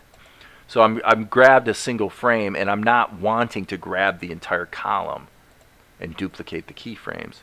And you know, the thing that's bad about that is if I did accidentally duplicate them all and not realize that I did it, then I could go half an hour later and find out that important stuff on other layers got overwritten because it got copied, and you wouldn't have enough undo steps to go back and fix it, you know? So that's where bugs like that can be, shall we say, onerous and quite an annoyance. We want to not be in erase mode, by the way. Oh, come on, Krita, really? I'm in the markers layer, and I gotta switch back to this color. Krita is, let's just say that I love the transform mask, and I love that we can do keyframe animation, interpolated keyframe animation in Krita now. Okay, I do.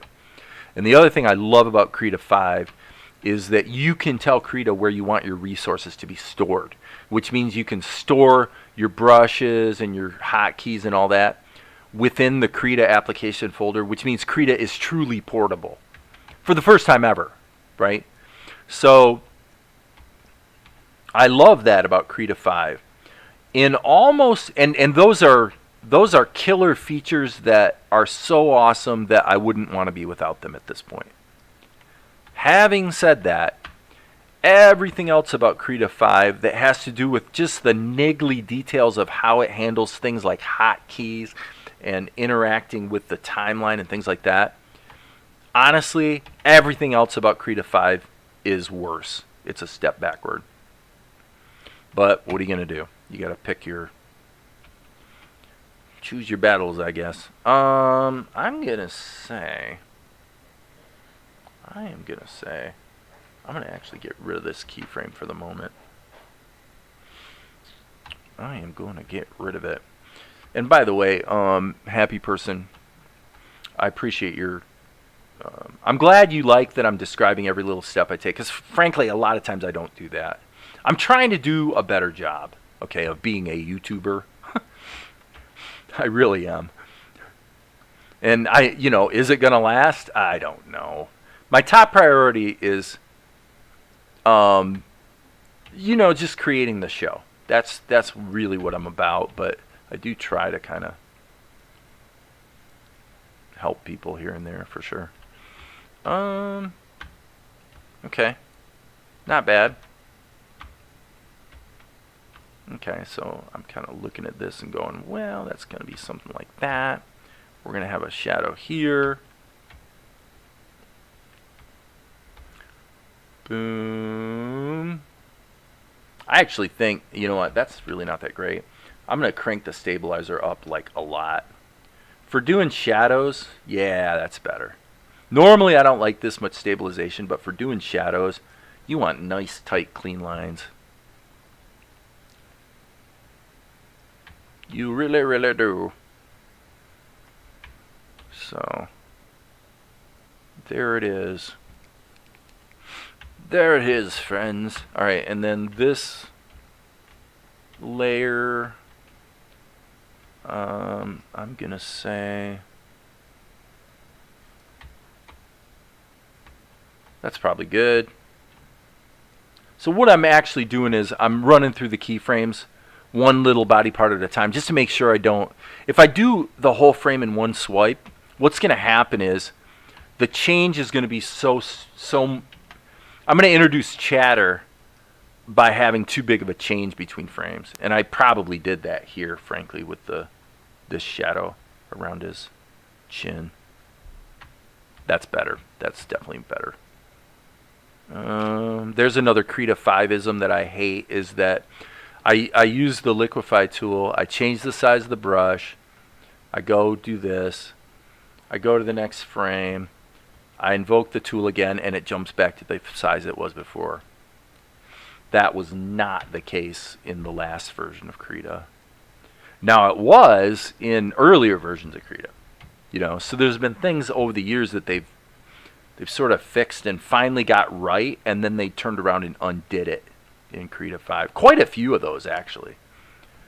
Kind of a lot of them. Now, the disadvantage to this way of doing shadows is I'm going to have to do more fill operations. If I was using the freehand path tool the way I normally do to do the shadows, then I could just draw the shape over top of, any layers of color, and the lines wouldn't matter. It would just cover them up. So, not totally sure I'm sold on this being the greatest way to do shadows. Probably the best answer is that it depends. Okay, and here we could probably leave the shadows alone. Okay, so if we want to not have that problem, well, we're going to have that problem. Reason being, we can't isolate the layer and do the fill operations because we actually don't have the outside lines to block the fills from stopping. So that means we got to do it kind of the hard way. So let's go back to the shadows here. What we're going to do is hit the fill tool, and let's just see how this goes. Fill, fill, fill, fill, fill. You get the idea. I guess I don't have to keep saying fill over and over. So right there I need 2 clicks instead of 1. That's all I was getting at earlier. Okay. And then also there is this to note. I'm looking at the feathering radius and stuff. Yeah, you're probably not going to tighten it up too much more than that. Well, what I can always do is just hit the B key and brush it. So Alt Q to turn the smoothing off. And then if I have something I really need to tighten up a little bit, I can always just brush it. Okay. There goes Valerie. You know what, guys? I think I'm going to take a 2-minute break. 2-minute break. After I fill this. Take a 2-minute break. And then, as you can see, the shadows. Okay, guys. I just made a critical mistake. Look at that. I did all of those fill operations. I've done this a trillion times over the years. I apologize, guys. This is terrible. Okay, I did all of those fill operations in the wrong freaking layer. I needed to do them on the shadow layer, which, by the way, needs to be under the markers. That's what I'm talking about. That's what I'm talking about. Okay. All right, guys. I'm going to let this loop, and I'll be back in a couple of minutes.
And I'm back. Do I have any of my tasty beverage left? I do. About 2 more sips left. Where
Sorry, I'm sure, yeah, everyone likes to hear my...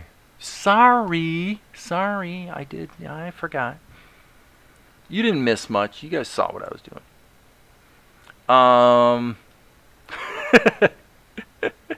That is pretty bad. Okay, that's the color adjustment right there of the ink lines. And I don't know that that's still not a little bit too aggressive, especially because we imported Monkey, so Monkey's baked in, and his ink lines are pretty dark, so we could do something about that, but basically we don't want to go too crazy here on Luka's ink lines. Just a little bit of softening I think will look fine. That looks pretty good. This is the actual size of the final art. Okay, so this is what shows on TV, if you will. Okay, looks like Monkey's going to need some shadows too, by the way. So, let's deal with his mouth. M-O-U-T-H. Okay, we're in the mouth layer. And what did I decide earlier? Normally if I'm going to do a mouth with the freehand path tool, normally what I'm going to do is just take my brush, go like this, and then just turn it down so that till it feels about right. Okay, that's not bad. Probably we want to sneak a little bit of red into it, so instead of being black, maybe go about there. Yeah, that's probably better. Something like that looks about right, about 50%. Okay, now I'm going to hit the E key and erase that because I don't like the shape. So that's because this needs to be switched to raw so that it doesn't do an inappropriate level of smoothing that I don't really want. Okay. You couldn't, if you called me, actually I don't, Sifter, I don't have a Discord tab open right now, so I would not even hear the sound effect.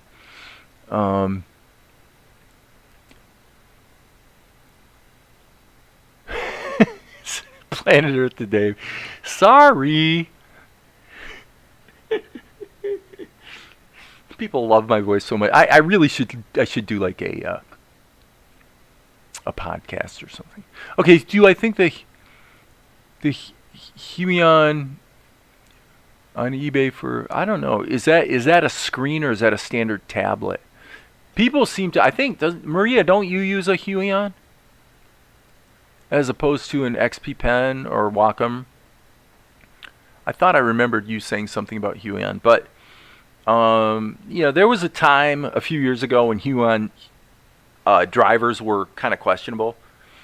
Everything I've heard in recent, days, months, years, recent times has been pretty positive about Huion. So, okay. And I don't know, by the way, if I'm pronouncing it right. I use an XP Pen Digital Artist 15.1, and I've been really happy with it. So that's what I use. I'm an XP Pen guy, but a lot of people have had good luck with Huions. The company that used to be they were kind of the head of the pack, ahead of everybody else on sort of discount tablet screens that were cheaper than Wacom by a factor of about 25%. Was Unova, and then they sort of disappeared off the face of the earth. They seem to have, let's say, lost their way. Okay, I have to look at the script and see what Luka's exact line of dialogue is. So Melchizedek says, "Oh, hey, Luka." "Oh, hey, Melchizedek. Oh, who's your friend?" Okay, so his line is, "The monkey? Well, he's been sort of following me around." Something of that nature. So, where'd my browser window go? Oh. Okay, so he says,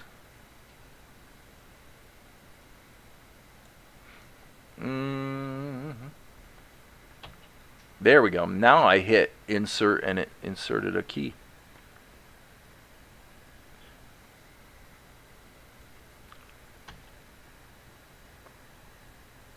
We're doing anime style lip sync, by the way, which means, as some of you have heard me describe before, it's basically this pattern of open mouth, more open mouth, more open mouth, almost closed mouth.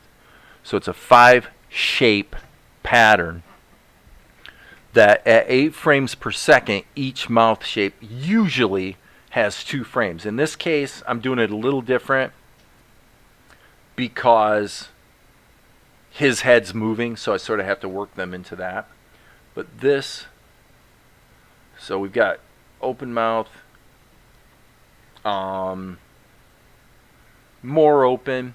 So now, oh, come on, stop, undo. Okay, so this is going to drive me crazy. I am so sorry. This is, we're getting close to rant mode here. Here's why. Look what just happened.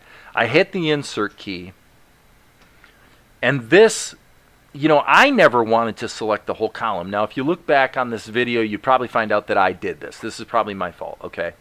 But it really drives me bananas because in the stack over here, I'm on the mouth layer. In the timeline, I'm on the mouth layer. But the actual selected cell that's highlighted is in the shadow layer. So as you can see, if I select another layer to select a cell, it doesn't actually select it over here. Now, what's the use case for that where you go, oh, that's a really good, that makes super good sense?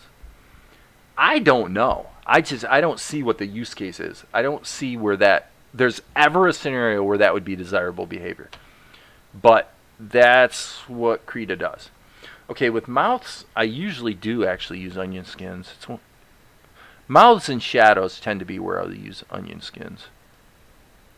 Okay, and that was a boo-boo on my part because I was in erase mode.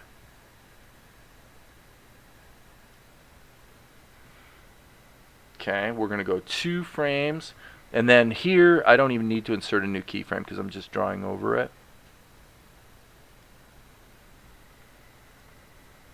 So we've got open mouth, more open mouth, more open mouth. So this one right here needs to be almost closed mouth. So I'm going to hit insert. And now I need to sort of time out his. And by the way, the reason I'm doing that, I call it anime style lip sync. I'm not using phonemes because the assumption is that this will probably wind up in different languages.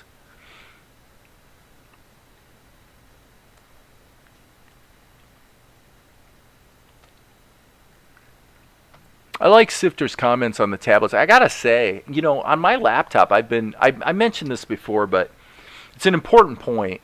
I've got a 15-year-old Wacom. I think it's an Intuos. So if you look at this screen right now that we're, well,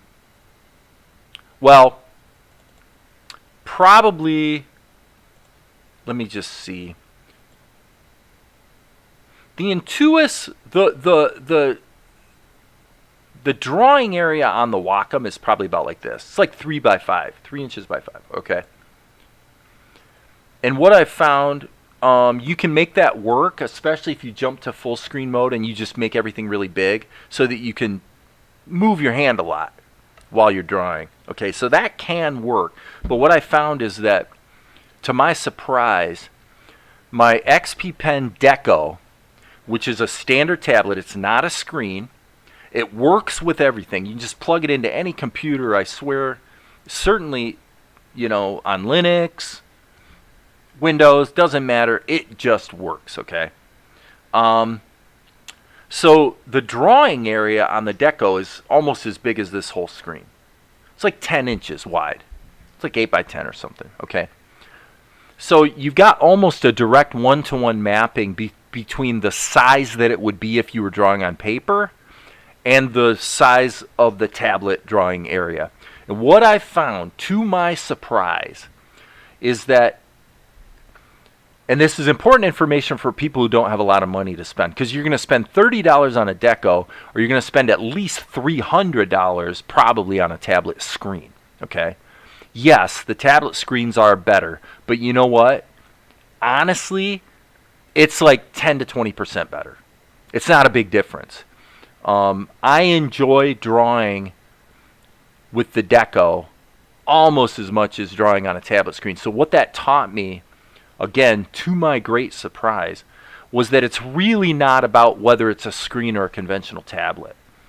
What it really is about is, do you have a large enough tablet so that your hand can move? You know, you can really move, and the amount of movement you do maps pretty accurately on the tablet to the amount of space you cover when you on the screen. So your mouse is, if you're moving 2 inches on your screen, you're moving your hand 2 inches on the tablet as well. When that's true, I seem to, I think I could get along fine without a tablet screen, actually. I didn't really realize that until I had the deco. But so again, I just say that by way of encouragement to those who don't really have tons of money to spend. And there's guys here on YouTube like Psychra who have said that, over the years, that it really doesn't matter if you're dealing with a tablet or a screen. It's whatever you get used to, you just get used to it. It's no big deal. Okay, so what does he say? He says, for me, I have a nice big all-in-one PC with a 24-inch monitor, so for me, the non-display is fine. If you can work a mouse, you can adapt to a non-display. Yep. Drawing with this XP pen, Sifter, is yours a screen or just a tablet, like a deco or something? I'm curious. He says, drawing with the XP pen is really annoying when you're dragging the pen from left to right, which I'm right-handed as well. I can't see what I'm doing, and I wind up doing a leap of faith. Yes, I bumped into that to a degree where, so you must be on a screen. That's right. Actually, Sifter's making yet another really good point.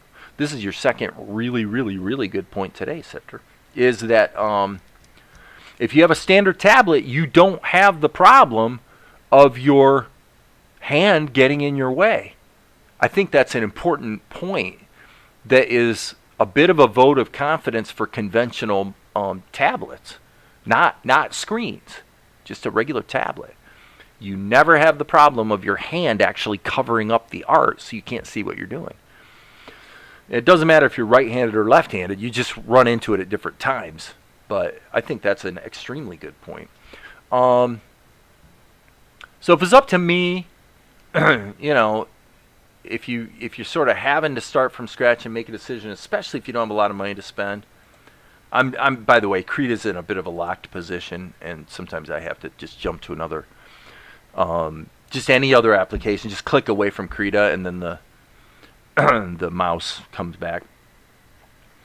So anyway, I wanted to look again at the script. He says, the monkey?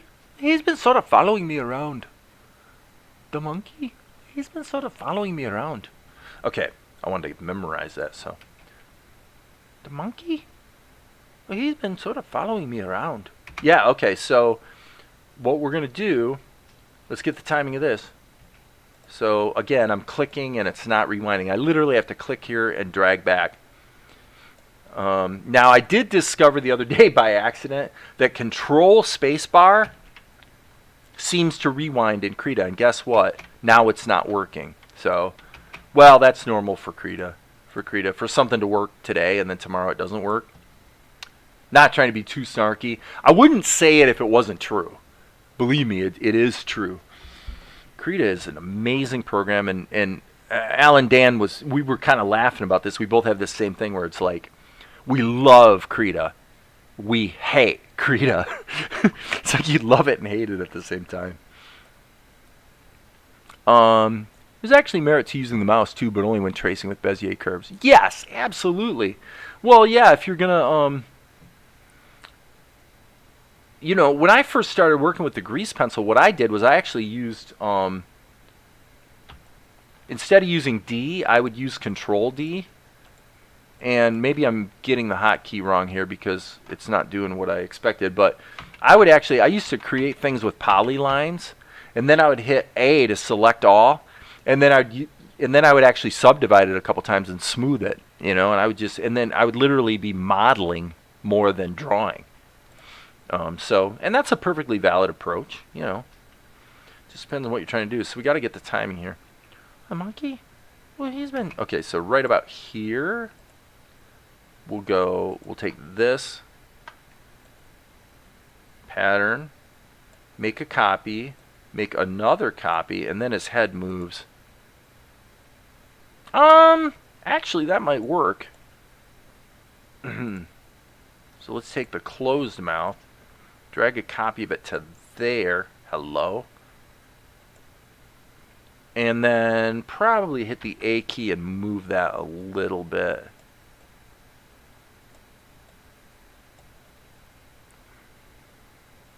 Until he says,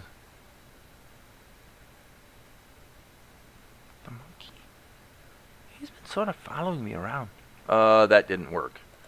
Okay, so this has to be, let's see, he's been sort of following me around. So really this needs to be about here. And then we're going to have to just mod this a little bit.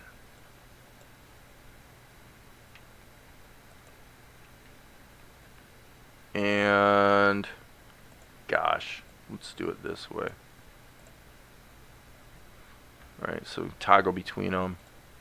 And then I want to get this repositioned so that I can then use these again. And I'll have to redo the closed mouth. And it's having to rebuild the cache each time. Okay, and here we could probably actually cheat it this way. Just go like that. Okay, I think I got it.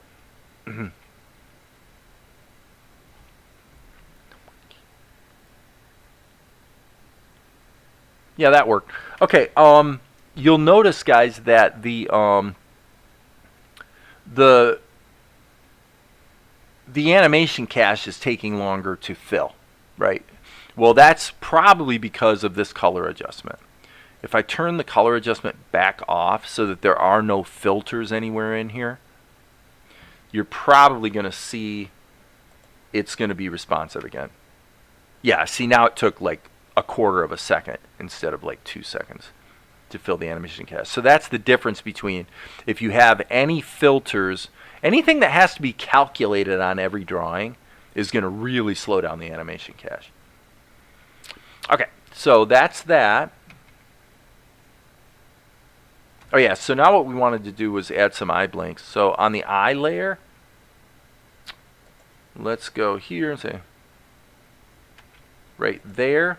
So what I'm going to do is I'm going to take this frame and duplicate it here so that right ahead of it, I can go, and I need to turn this off so it's not corrupting the color. And then I'm going to hit the G key, sample the skin color, and just let's give Luka an eye blink. And oh, I just realized I have an issue. That's not going to work. Well, I mean, I guess it will, but we're going to have to put the keyframe in the ink as well, so no big deal. Let's just smack that down there.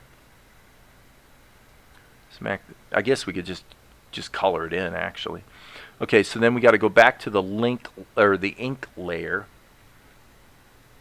right here. And what we're going to do is hit the G key and the E key and just erase these lines.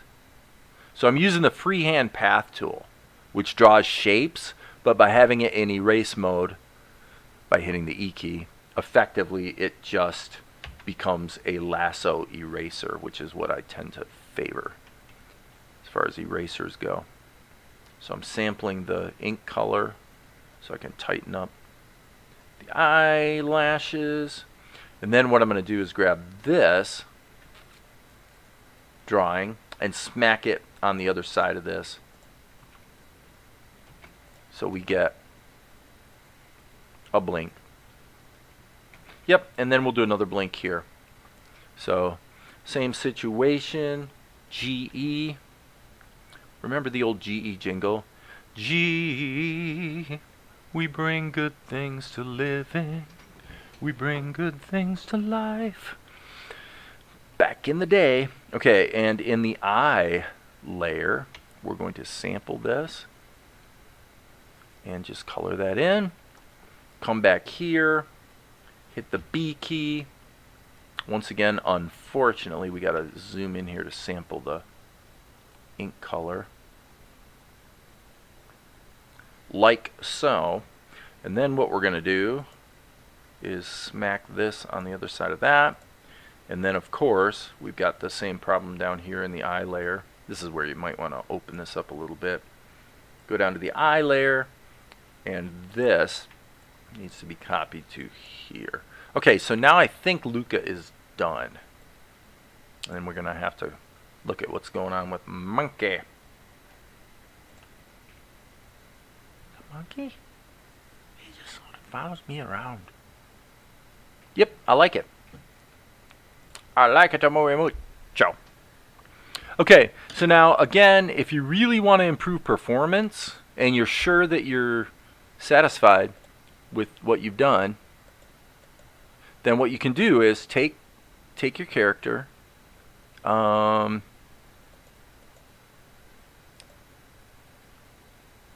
I'm sorry. Yeah. Let me check this. Okay, there's that shadow. Okay, so we've got all these layers. So what you could do is just duplicate that, duplicate the group, and then click Merge Group.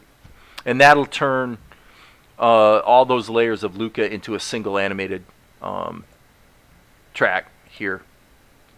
So probably you'd call that like Luka baked or something like that. Baked down, that's a common CGI term that refers to flattening things out. And so now it didn't even, you see the animation cache doesn't even have to fill now. Doesn't even have to do anything. It just can immediately play back, no problem. Okay. Yep, I knew you would remember that commercial. The lag of filter layers is like nails on a chalkboard in Krita. It is, but you know, it's so powerful that it's like, just do what I just did, you know? Add it, make sure your filters are doing what you want them to do, and then while you're trying to be interactive and work, get stuff done, just turn them off, because you know you're just going to need them when you render, generally. Or if you're sure you've got what you want, bake it down. It's just if you want a safety backup, it really is smart to take the big stack of groups and just make a copy of it and bake it down, and now if I need to get back to it, I can. I could go back and I could do color correction on his skin color, whatever, you know, it doesn't matter. It's all right there, able to be done. Okay, and by the way, since we're here and I'm thinking about it, I'm going to go ahead and render this out. Krita complains because it's already in the show, so let's render over that and just kind of see how things are flowing. G. We bring good things to live in. We bring good things to life. All right, here we go. I like the way that's looking. I do like the way that's looking. Okay, got a little hiccup there at the end in our edit. Okay, why do we have a blank frame?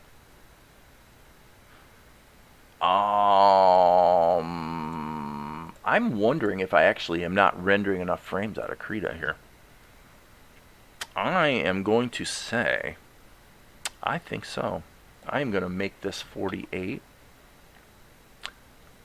and re-render just to see if I am correct, Amundo. Hate to have to sit through a whole nother render. But there's really not a simple way. I mean, I guess I could change the render parameters so it only renders frame 48. There is that eventuality if one wanted to pursue it. However, yep, there we go. Yeah, I had one frame too few. Cool. Alright, so now what are we going to do about the monkey? What are we going to do about the monkey, friends? In the show, notably, let's look at the wide shot. I know monkey looks different, but we're going to consider that problem another day. This is the more appropriate version of monkey. Okay, so he's translated. What I'm going to do is in my other screen, I'm going to turn off the full screen preview so that I can have the earlier shot on the other screen, so I can make sure that the basic size relationship is about right. And I would say, gosh, man, frankly, he's pretty close, but we probably need to split the difference. So I'm thinking we really want to place him something like that. And then I'm just going to wait till it feels about right. That seems about right to me. Yep. Okay, so now monkey is just a single flat layer, and I am feeling pretty confident with the transform mask. Actually, having said that, I may wind up reusing monkey in the other shot. We'll see. I don't think I will, but just in case, let's not be stupid. Okay? I don't need the color stuff anymore. Don't need the color key. I don't need Mel in there. The silhouette is not going to fit anywhere, so there's no point in having that.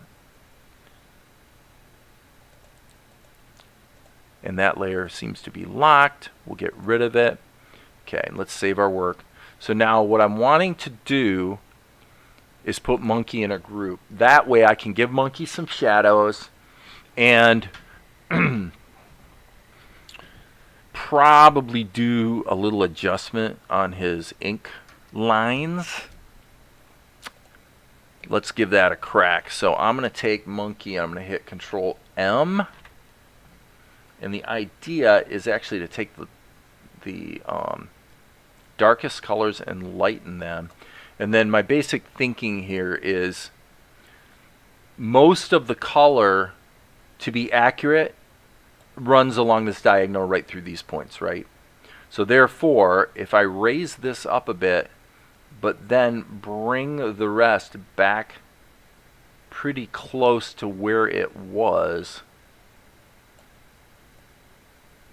we should be able to dial in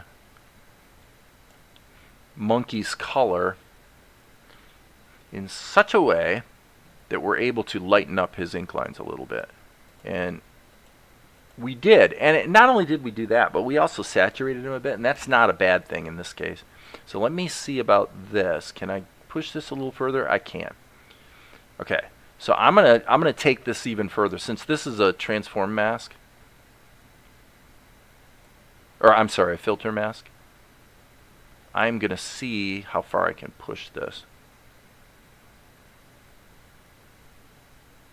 and by bringing back, I was gonna do, you know, the curves tool in Krita is really powerful because you can add curves to saturation, lightness, hue, alpha, which a lot of programs don't let you do that. So. But it appears to me that by dialing in the red channel, I'm effectively getting the drop in saturation that I was going to add anyway. So something like that. So now that should soften monkey's look. Okay, we'll go with it.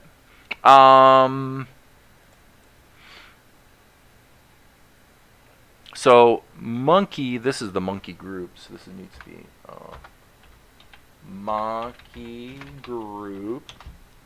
Okay, and then what we're going to do is add a shadow layer for monkey.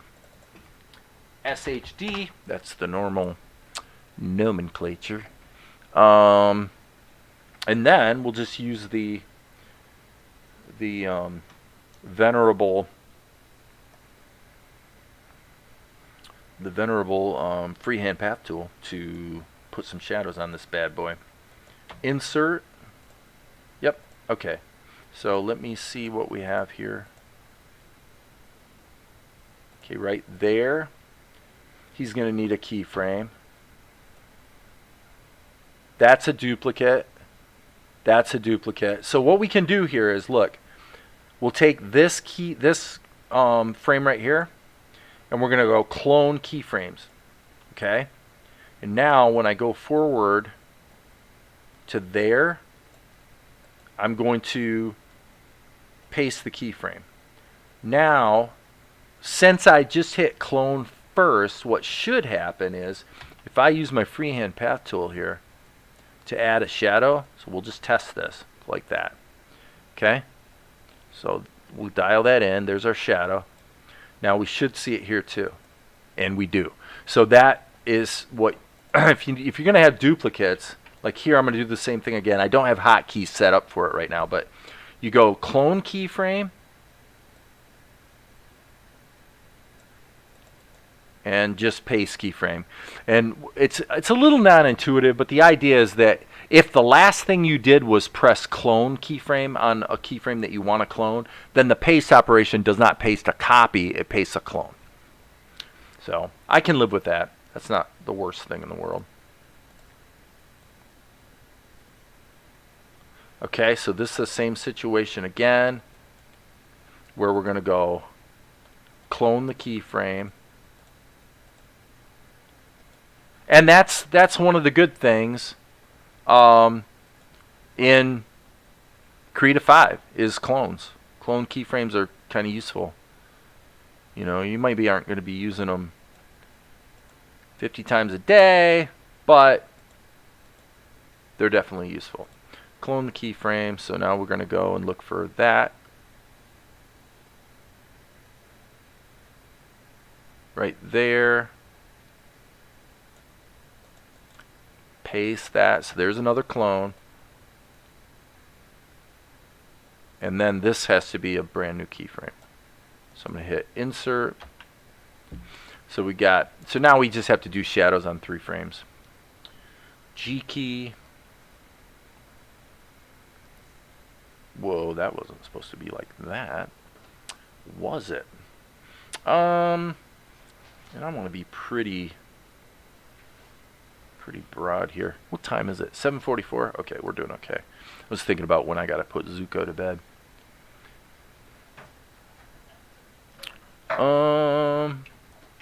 Let's go 13. 13 seems to be about right most of the time. Okay, so now, because I have these clones, and I don't want to mess myself up here, I'm going to hit the S key and select this. And so this is another Krita 5 thing that's very cool. You can go forward to another frame, and for the first time ever, we can do paste into active layer, which lets you actually paste the shapes that I put in for the shadows, just paste them into the other frame. Okay, so if I hit the G key and E again, I can erase this, and then I hit E. So basically that should all be in shadow, I think. Okay, so now if I toggle through these frames, well, it looks pretty good. I wonder if I can do the paste thing again. Let me try it. Edit, paste into active layer. Yep, it seems to have remembered what I had, so that's good. Alright, so G key.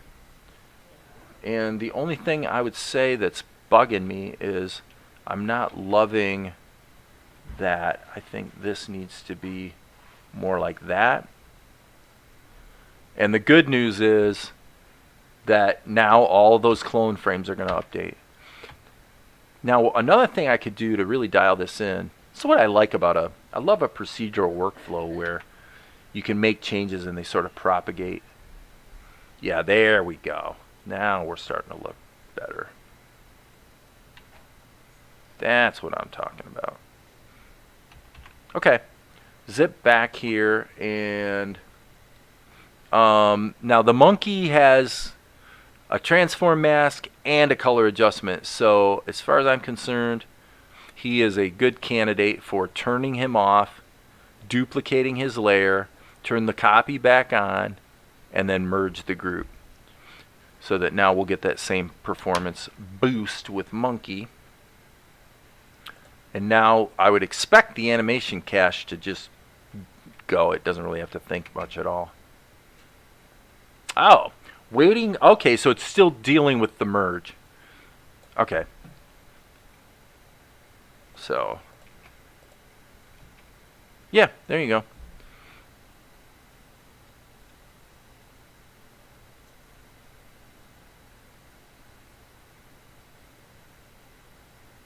Cool. Let's render it, put it in the show, see how it looks, and then I think I'm probably done for tonight. What time is it?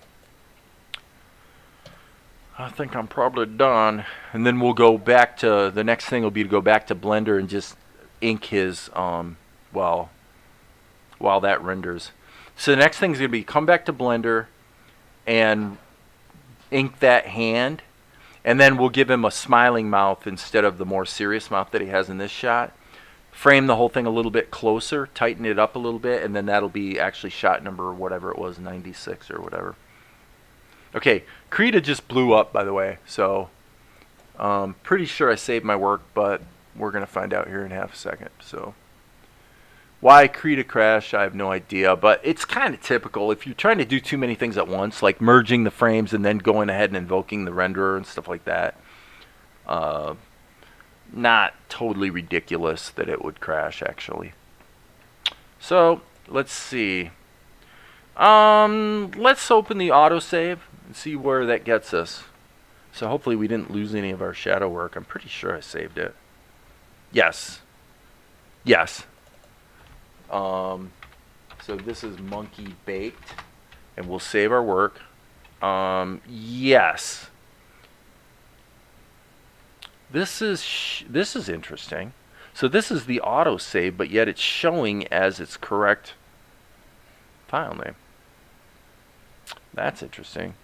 So then when you go to save, I guess it's going to ask us to confirm the file name. So now we're back to where we were a bit ago. Since we baked the monkey down, probably when we hit play, it's just going to immediately play. Yep, see, it didn't even have to fill the animation cache. However, I just noticed a hiccup. I don't know if that was a buffer issue. It was, so that's no big deal. Everything's fine. Everything's fine, people. Nothing to worry about. Nothing to see here. Save it. Render it. And we'll look at what it's feeling like chopped into the show. And then we will be done with a capital D. Okay, so now we come back here, and we'll come back to maybe this part. Mel comes around the corner, notices Luka. Oh, hey, Luka. Oh, hey, Melchizidek. Who's your friend? What, a monkey? He just follows me around. Huh. Okay, so we're going to have to fix some things on Mel here because his characterization's a little off. But, frankly, people... Yeah, I'm going to turn that color corrector off now that the shot's been redone. I think we're in good stead. I think we are happening. So it's been 2.5 hours. Good session. If anybody's got any last moment questions, this would probably be the time to ask because I'm about to sign off. I'm guessing probably nobody really has any questions. And don't ask silly questions like, why are you using Blender 2.79? Because I like it. That's the reason. Okay, nobody's got any questions. So, with that, I will say, as you guys know, there definitely will be more later. Night-night.